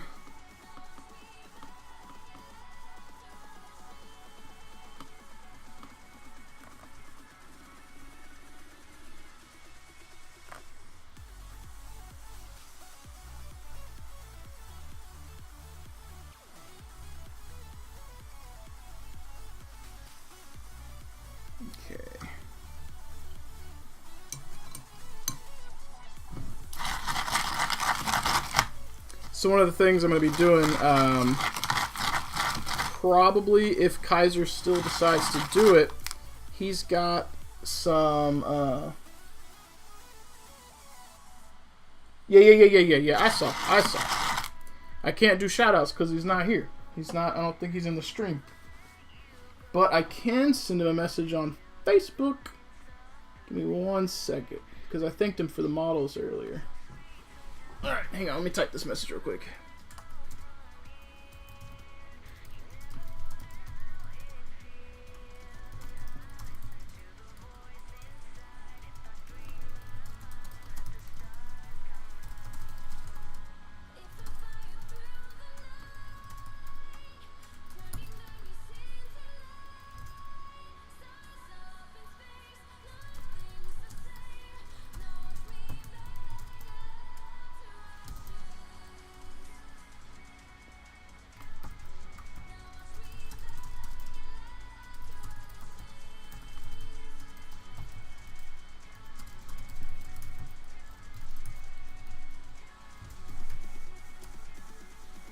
Alright, I just tossed him a message on Facebook. Wait. Is he in here?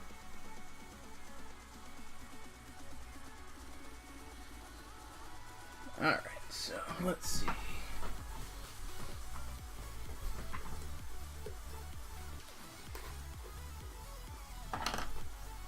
Gotta get some more glue. Yeah, so it doesn't show him on the current watchers list, so I tossed... So for those of you guys who don't know, there's a few people I have on my Facebook page that I also hang out with in my stream, and Kaiser is one of them. So I totally just sent him a Facebook message and let him know what was up.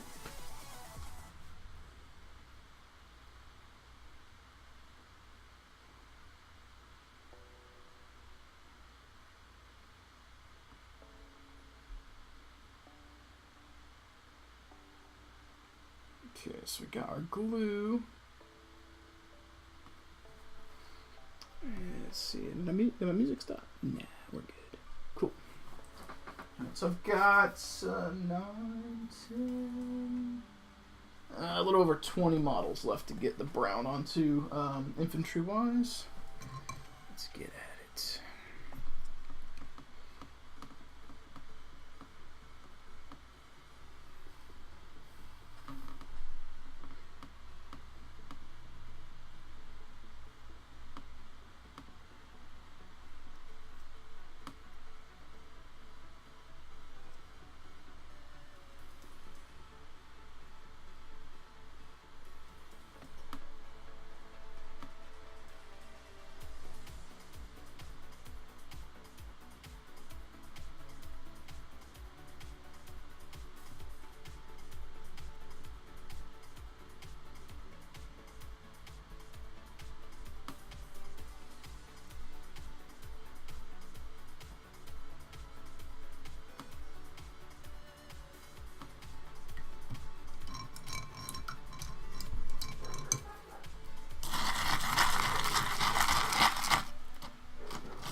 Tiev, I saw you actually say something. Did I pronounce your Twitch name right? Is it Tiev or Tiev? Tiev, something like that.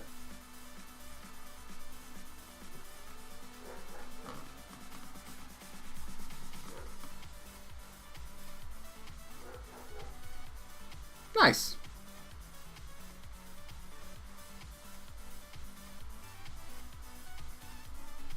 Yeah, so I think you were a recent follower, I believe. I think you popped in. So if you didn't hear my spill, I do my live tutorial thing on Tuesdays. So if you're interested in winning in the models I was talking about a little while ago, that is when we'll do that. And also, Gamer Dad, who hangs out in my streams all the time, he knows this. Some of you guys who haven't been here or weren't here last week or earlier this week, whenever I talked about it, when I hit 100 followers, I'm going to get prepped to do some additional giveaways.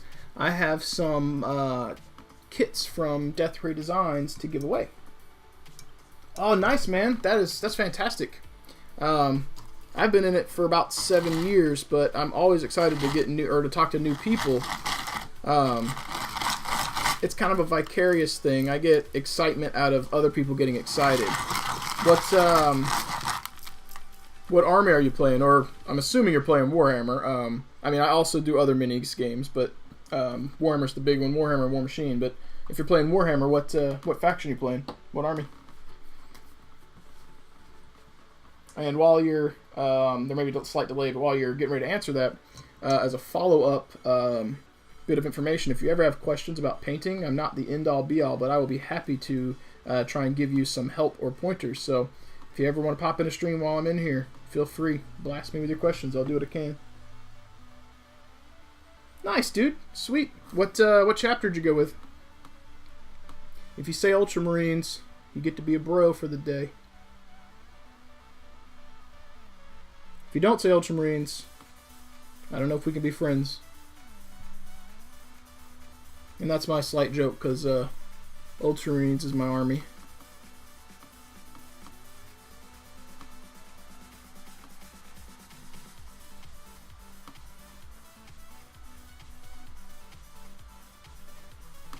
Nice, dude. That's what I like to hear.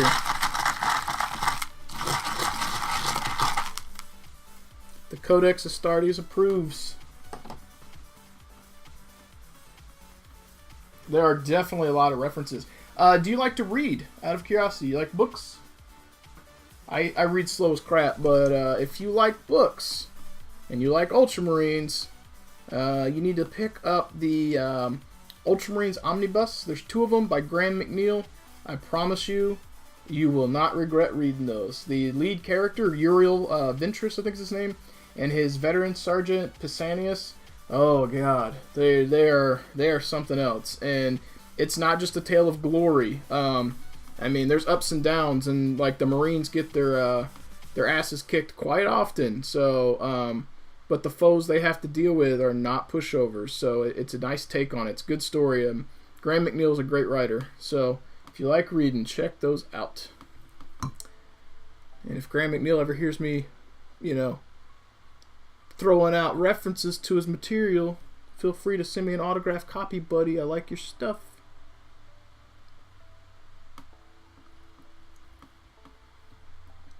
Yeah, that's on, that's the Betrayal, right? No, that's Betrayal of Kauth. That's the, is that No No Fear? Is that the one where they're fighting the Word Bearers? Is that the one? I think that was No No Fear.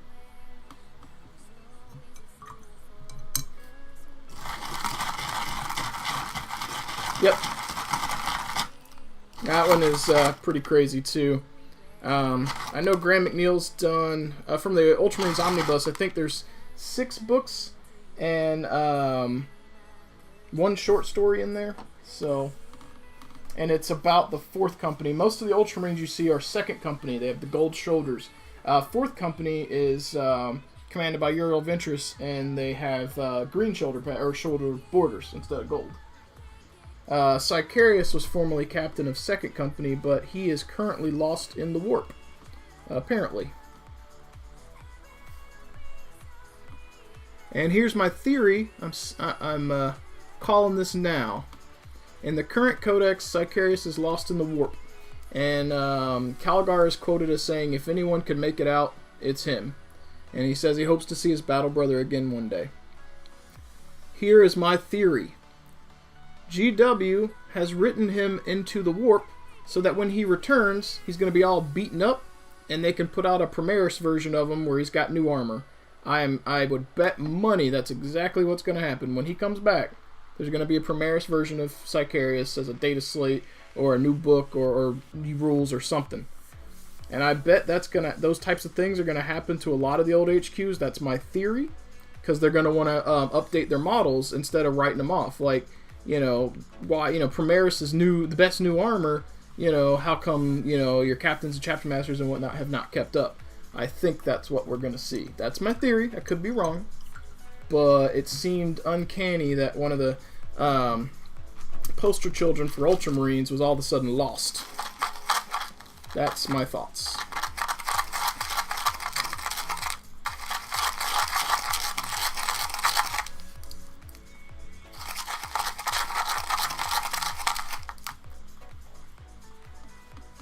Now, I might have given this shout out. I'm not sure. But my program here is saying my most recent follow was Josh Hardman. If I did not give you props, dude, and thank you, I apologize. So, thank you now.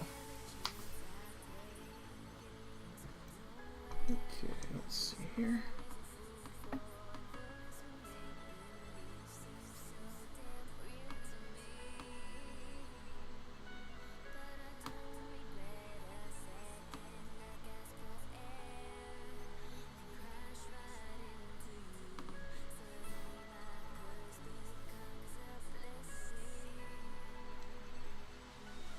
Now, Tiev, as a fellow Ultramarines player, a good question to have asked me is, have I done an Ultramarines tutorial?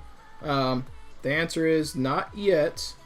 The other longer explanation is, it's my main army, and I'm very OCD about them, so I'm actually scared to do a tutorial or a live stream for two reasons. One, I feel like I'm going to OCD out and try and overdo it, do way too much work on the model and not finish it, or not quickly get it done.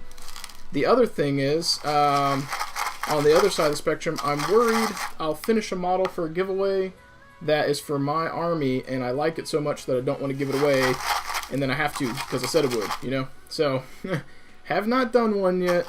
It will happen at some point, but hasn't happened yet. Hang on.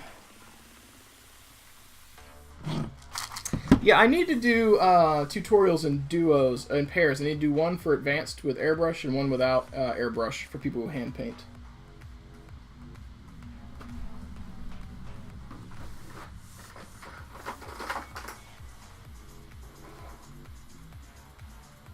Ooh, that's not what we want.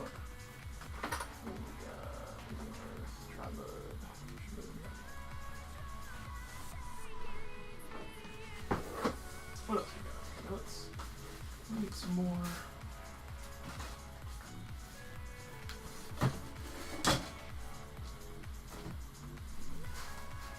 Alright.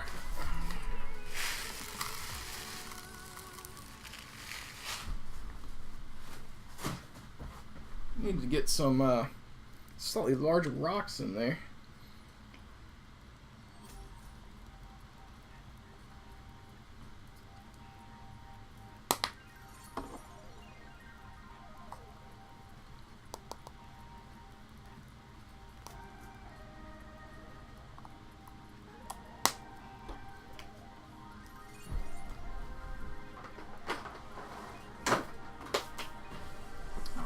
Let me do a quick shake on this real quick, guys. Be loud for a moment.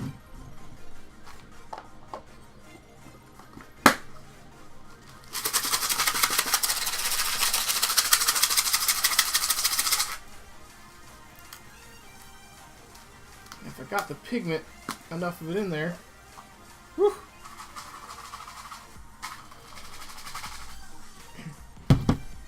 Go.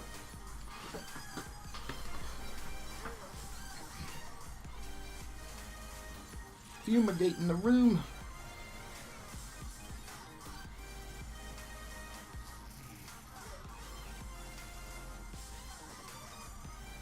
Okay. Got what, 3, 6, 9, 12, 15 guys over here.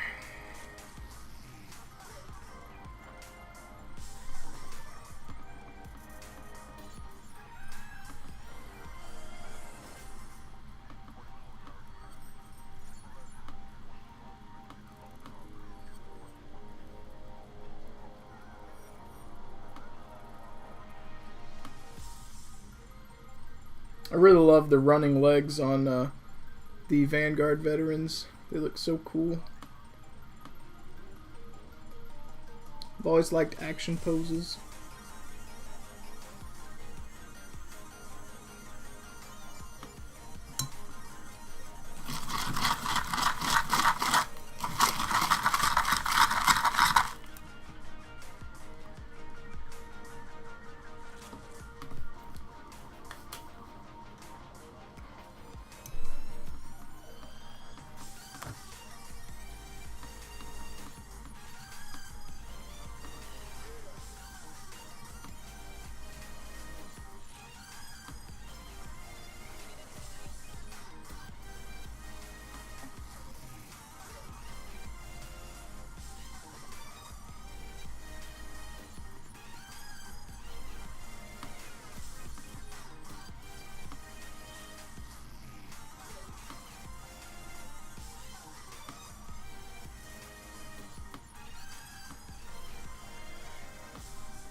Oh man, thanks for hanging out, buddy, and super awesome that you are overseas, man. That is awesome. I won't keep you too much longer, but my second winter was in, again, the Netherlands, and that was really cool that somebody from across the water was hanging out and interacting with me. So, dude, that is badass. So, hopefully we will catch you again soon. Thanks for stopping in, and take some photos of your models, buddy. Next time you pop into the stream, throw me a... or let me know ahead of time, and I'll give you some permission in the stream to drop your links to like a Dropbox or an Imager or something like that, man. I'd love to see what you're working on.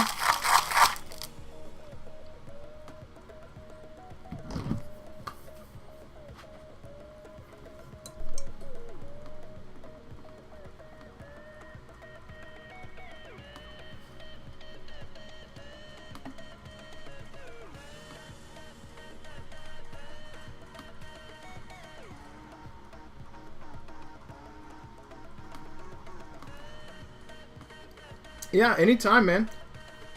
And I tell you this, as long as you got a good attitude, there's nowhere to go but up, man.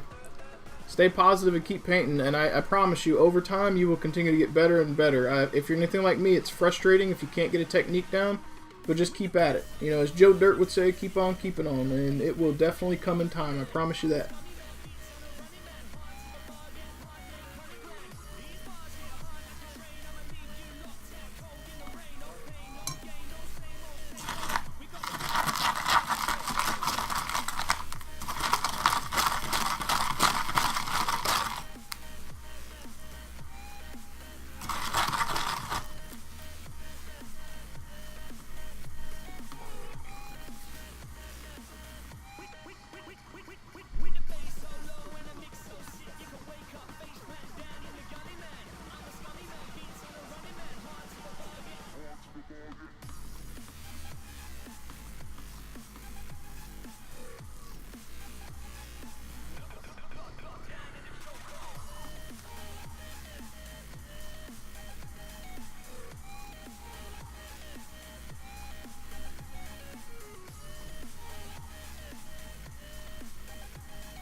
Well, depending on how fast I go through these, I might be able to get the basing on those Centurions done too.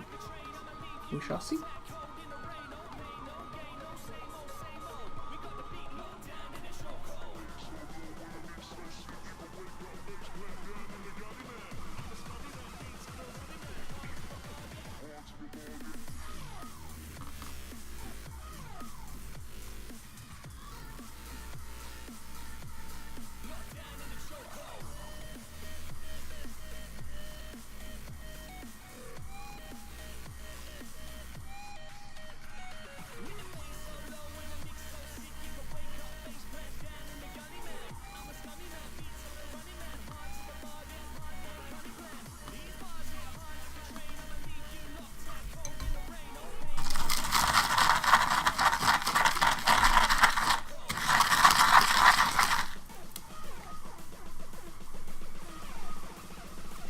Oh, so many models on the desk. So many models.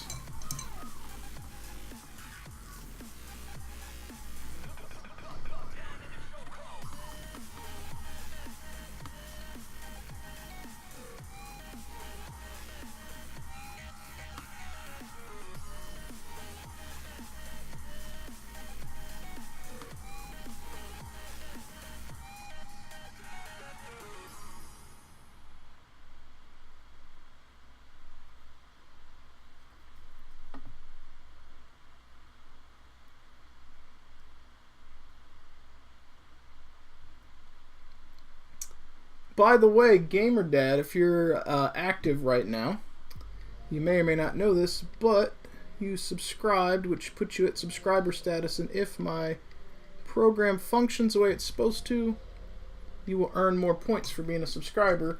And since you are trying to corner the market like the mafia with your points, you should know you'll be earning more now.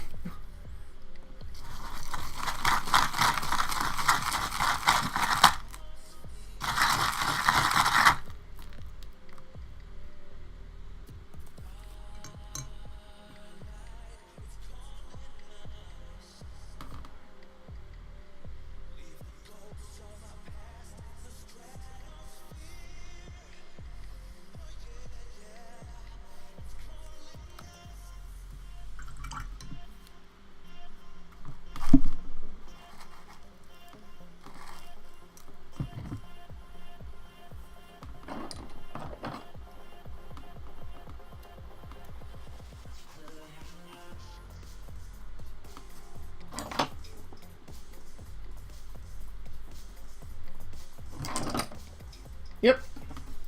I figured you would approve.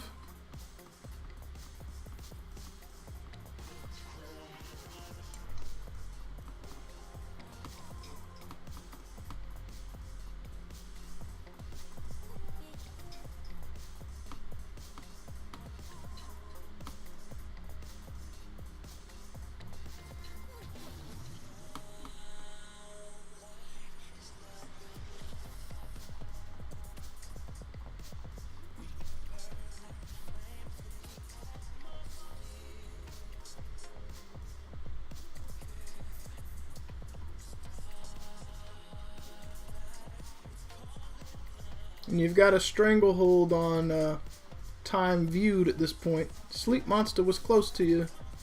You have now pulled way, way ahead.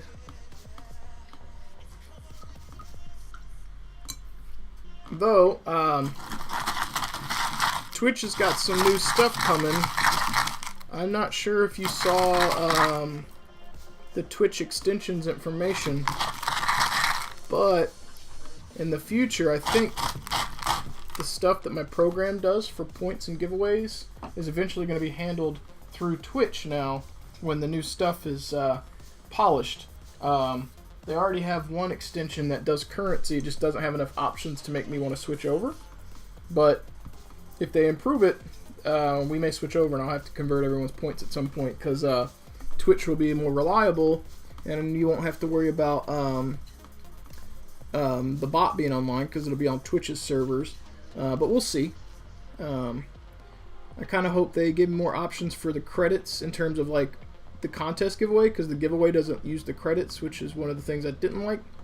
And I'm kind of hoping they add like a title system like this one has for the users who watch and earn time and all that, because I think it's cool. So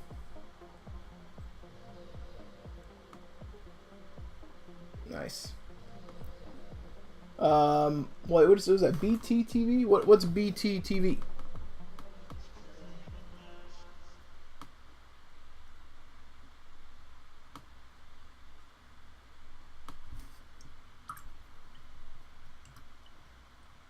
Oh, gotcha.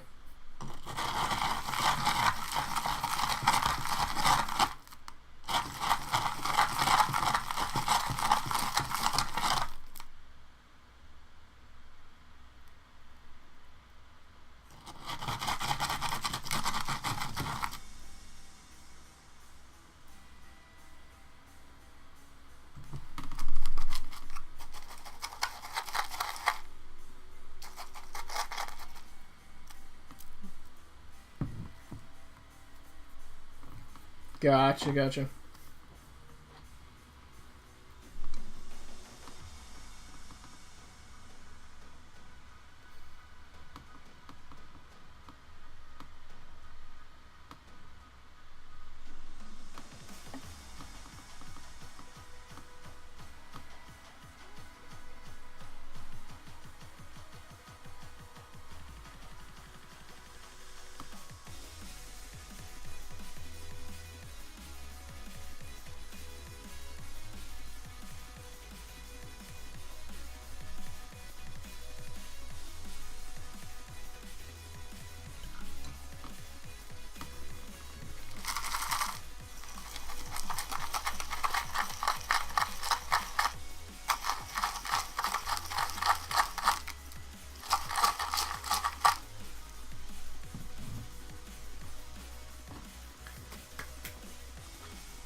Oh, 3 to go. 3 to go.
Pyretic, you playing Hearts of Iron right now, or are you actually getting your hobby on?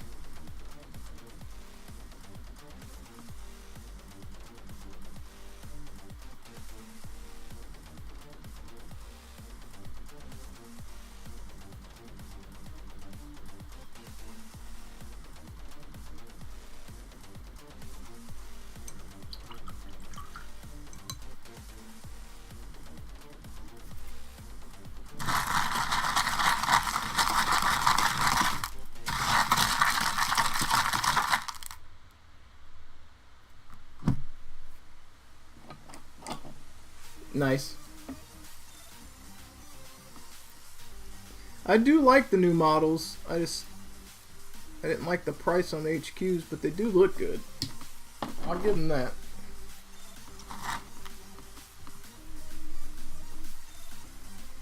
Yep.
Oops, hit the camera.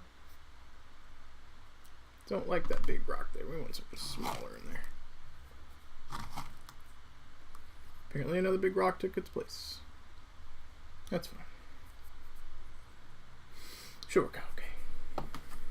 Okay. So we got one more in this box. One more in the box.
Okay, let's plop these in my box here.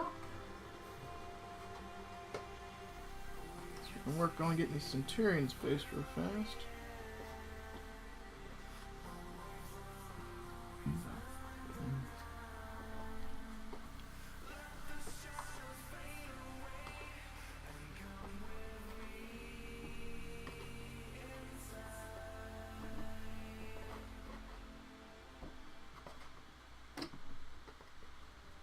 I'll pan the box of Marines across the screen in just a moment, so we can see what we've based today.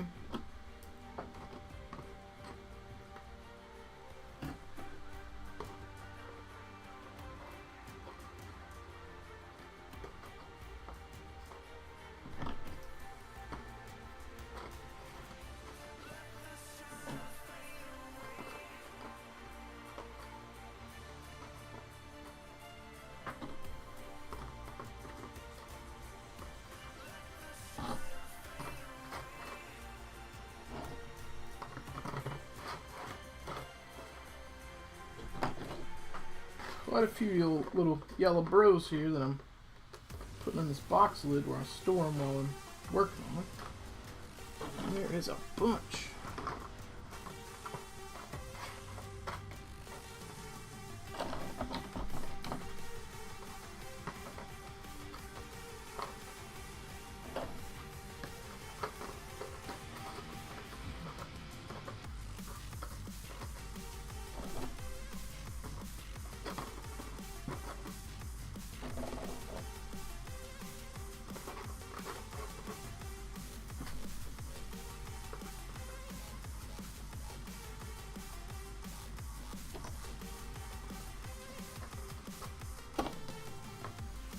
Alright, so as soon as I get this guy in here, here's what we've got so far. This is what I've been working on today. Just getting all those bases. Now, they're not finished. What I'm going to be doing is I got to clear coat them, then drop the grass. If I do it in reverse, the pigments won't be sealed and the grass will look funny when I clear coat over it. So I'll seal it first, which will seal the pigment for the most part, and it'll give the guys a matte finish. And then I can drop the grass and I won't get some weird haziness on the grass. So let's get over here and do these guys.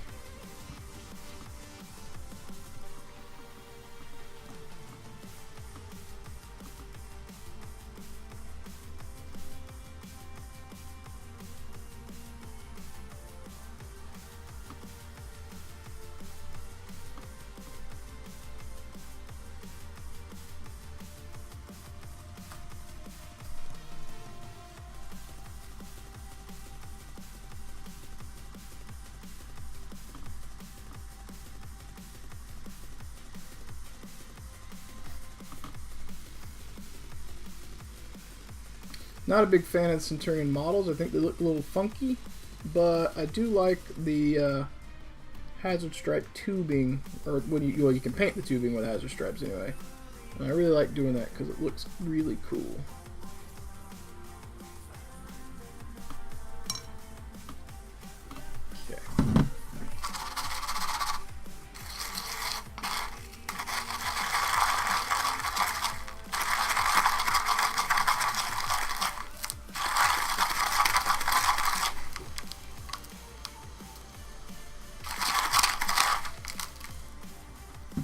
There we go.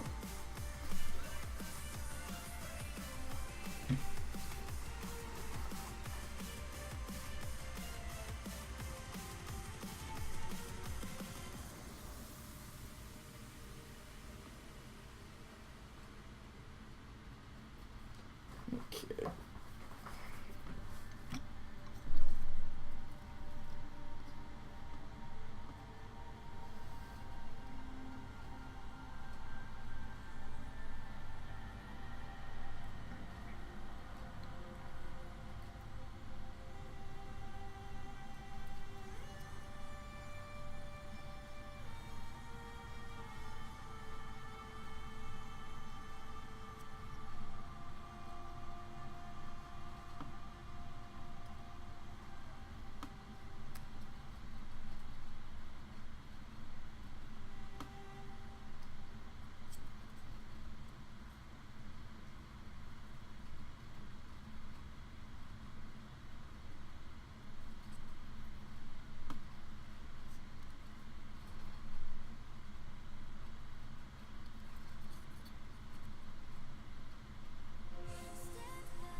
There we go.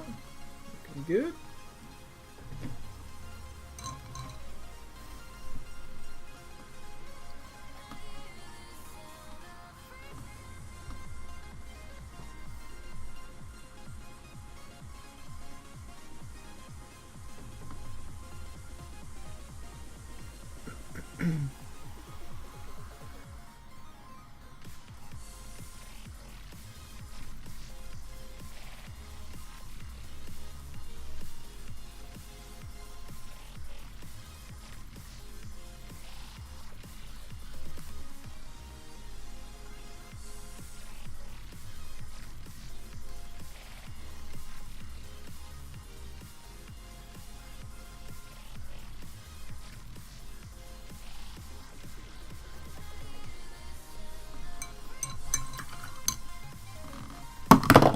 that was almost a disaster.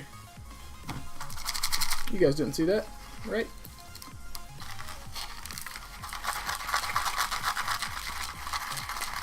Yeah.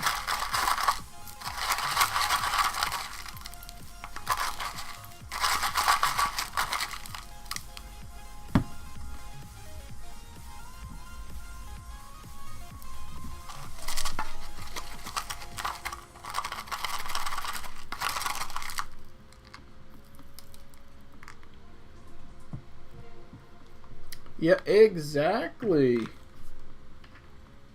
My thoughts exactly.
Do.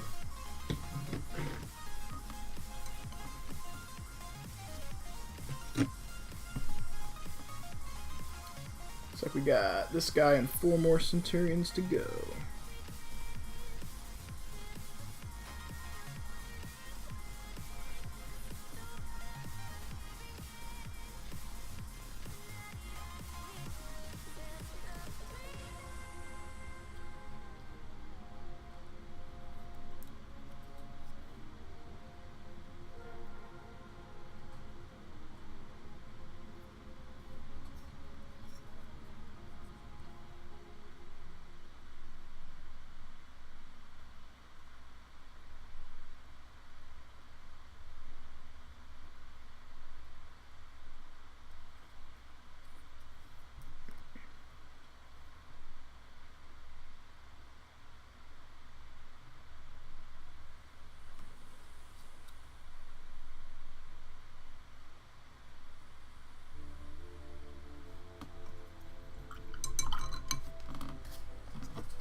Give him his little inspection.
needs to look, it'll pop just a little bit more once we get the green basing on, which will be a different session for sure.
One centurion to go.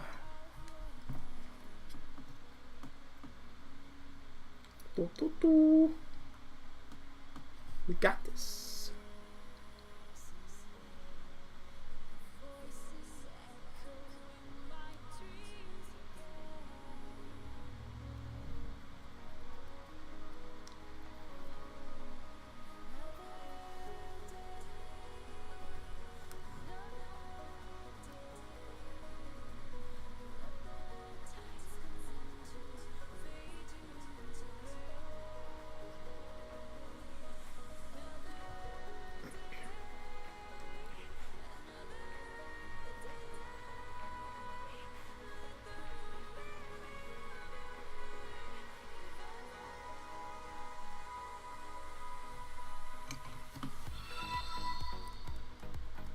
Right, what was that?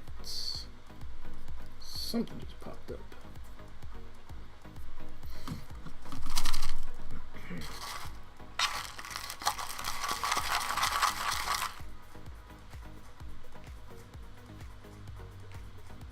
Huh.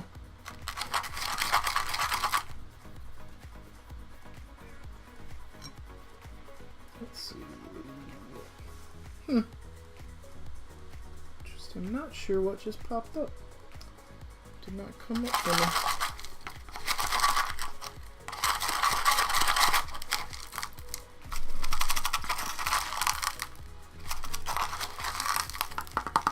And so what we're going to do, obviously this is the last one, these little rocks and debris that stick, we're going to have little tufts, or not tufts, but super glue with grass. You'll see this in another video if you haven't seen me do it already.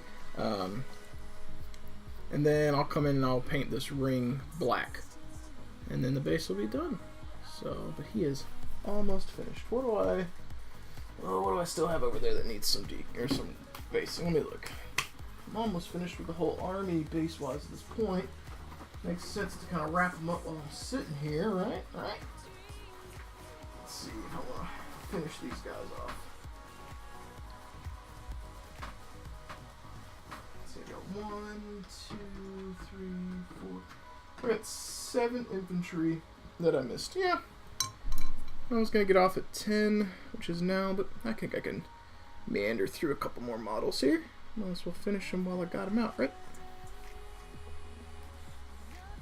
And then after these, I'll have the HQs to base, but they're going to be separate because they're not finished, and I give a little bit more effort on the basing there to make sure that it's a little bit more clean and stuff like that. But on the basic guys, where the detail level being requested by the client's not as high as the HQs, they get a good treatment, but not like the bee's knees, so to speak. Let's see here, and I got a little bit of glue in a spot by mistake. I'm just gonna come in here and get that off.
And we'll come in on some of these chain swords and stuff too and do a little bit of blood splatter.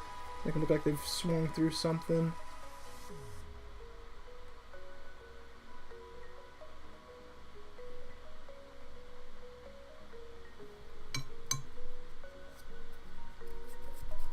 Okay, here we go.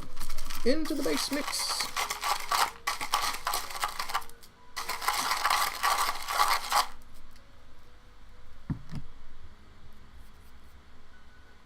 Good. I guess I can over there. Slide them up so you can actually see a little bit of something while I'm doing this, because I have so many on the desk that couldn't really keep anything really in focus here. Just kind of what I'm holding at the time. Too many models.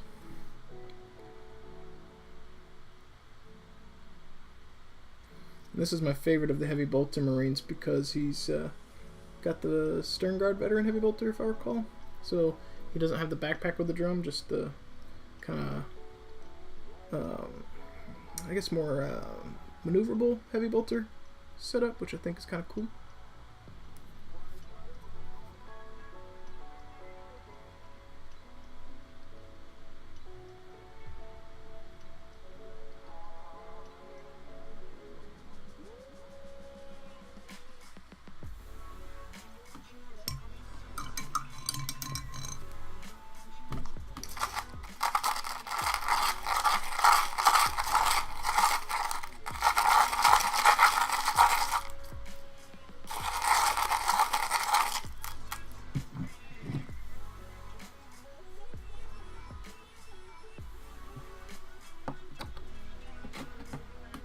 Hang out with his battle bros. Few to go, few to go. Light at the end of the tunnel.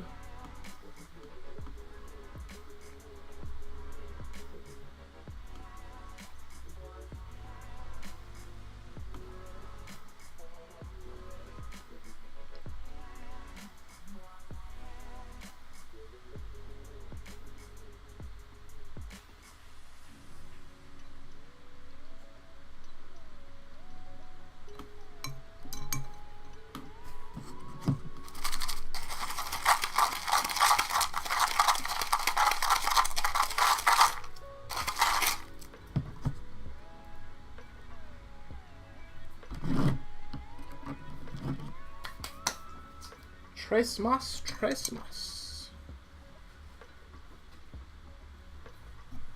This guy's got a really cool like bolt gun. It's pretty sweet looking.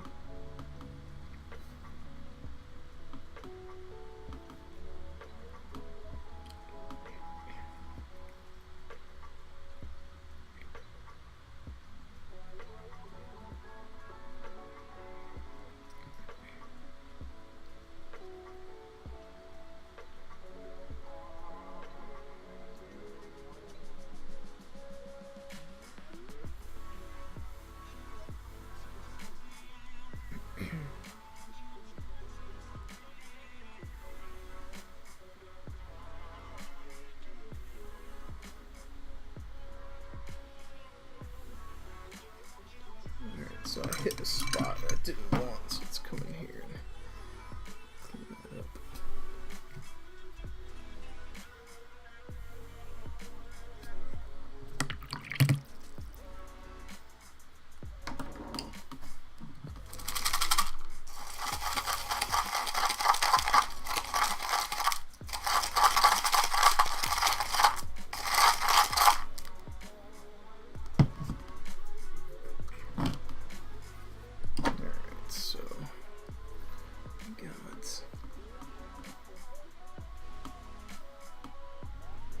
Models on here, or stuff on here we did not want because the glue, so let's get that off. Okay, cool. Tengo dos más.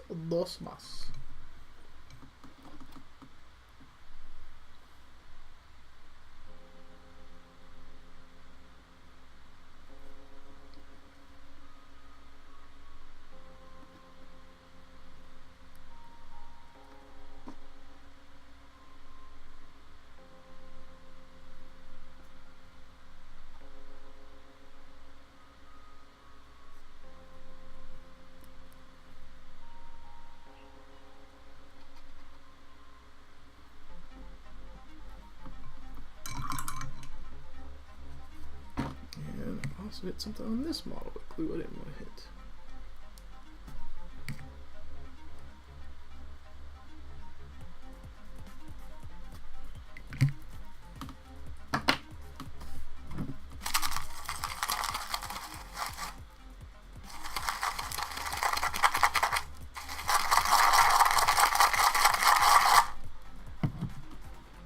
Of course. Stuff on there at once. Let's just get it off.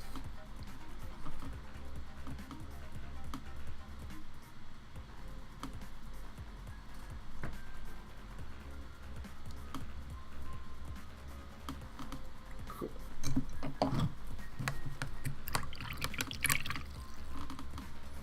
And one to go, fellas. One to go. This is the last of the basic dudes to base. We give you very special amount of glue. It's the exact same amount I try to do on the other Marines. It's a very special amount for him. All of the very special white glue from the Emperor. It makes the dirt and grass stay.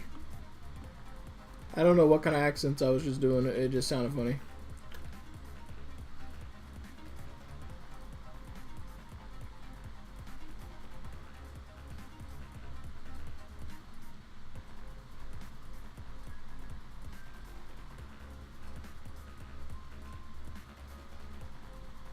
Okay, there we go. In he goes to the base, buddy.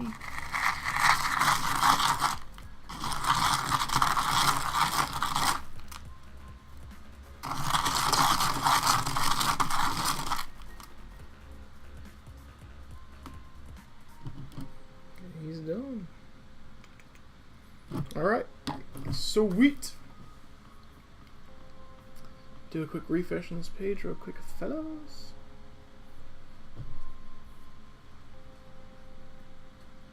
Alright guys, I really appreciate you hanging out. This has been awesome.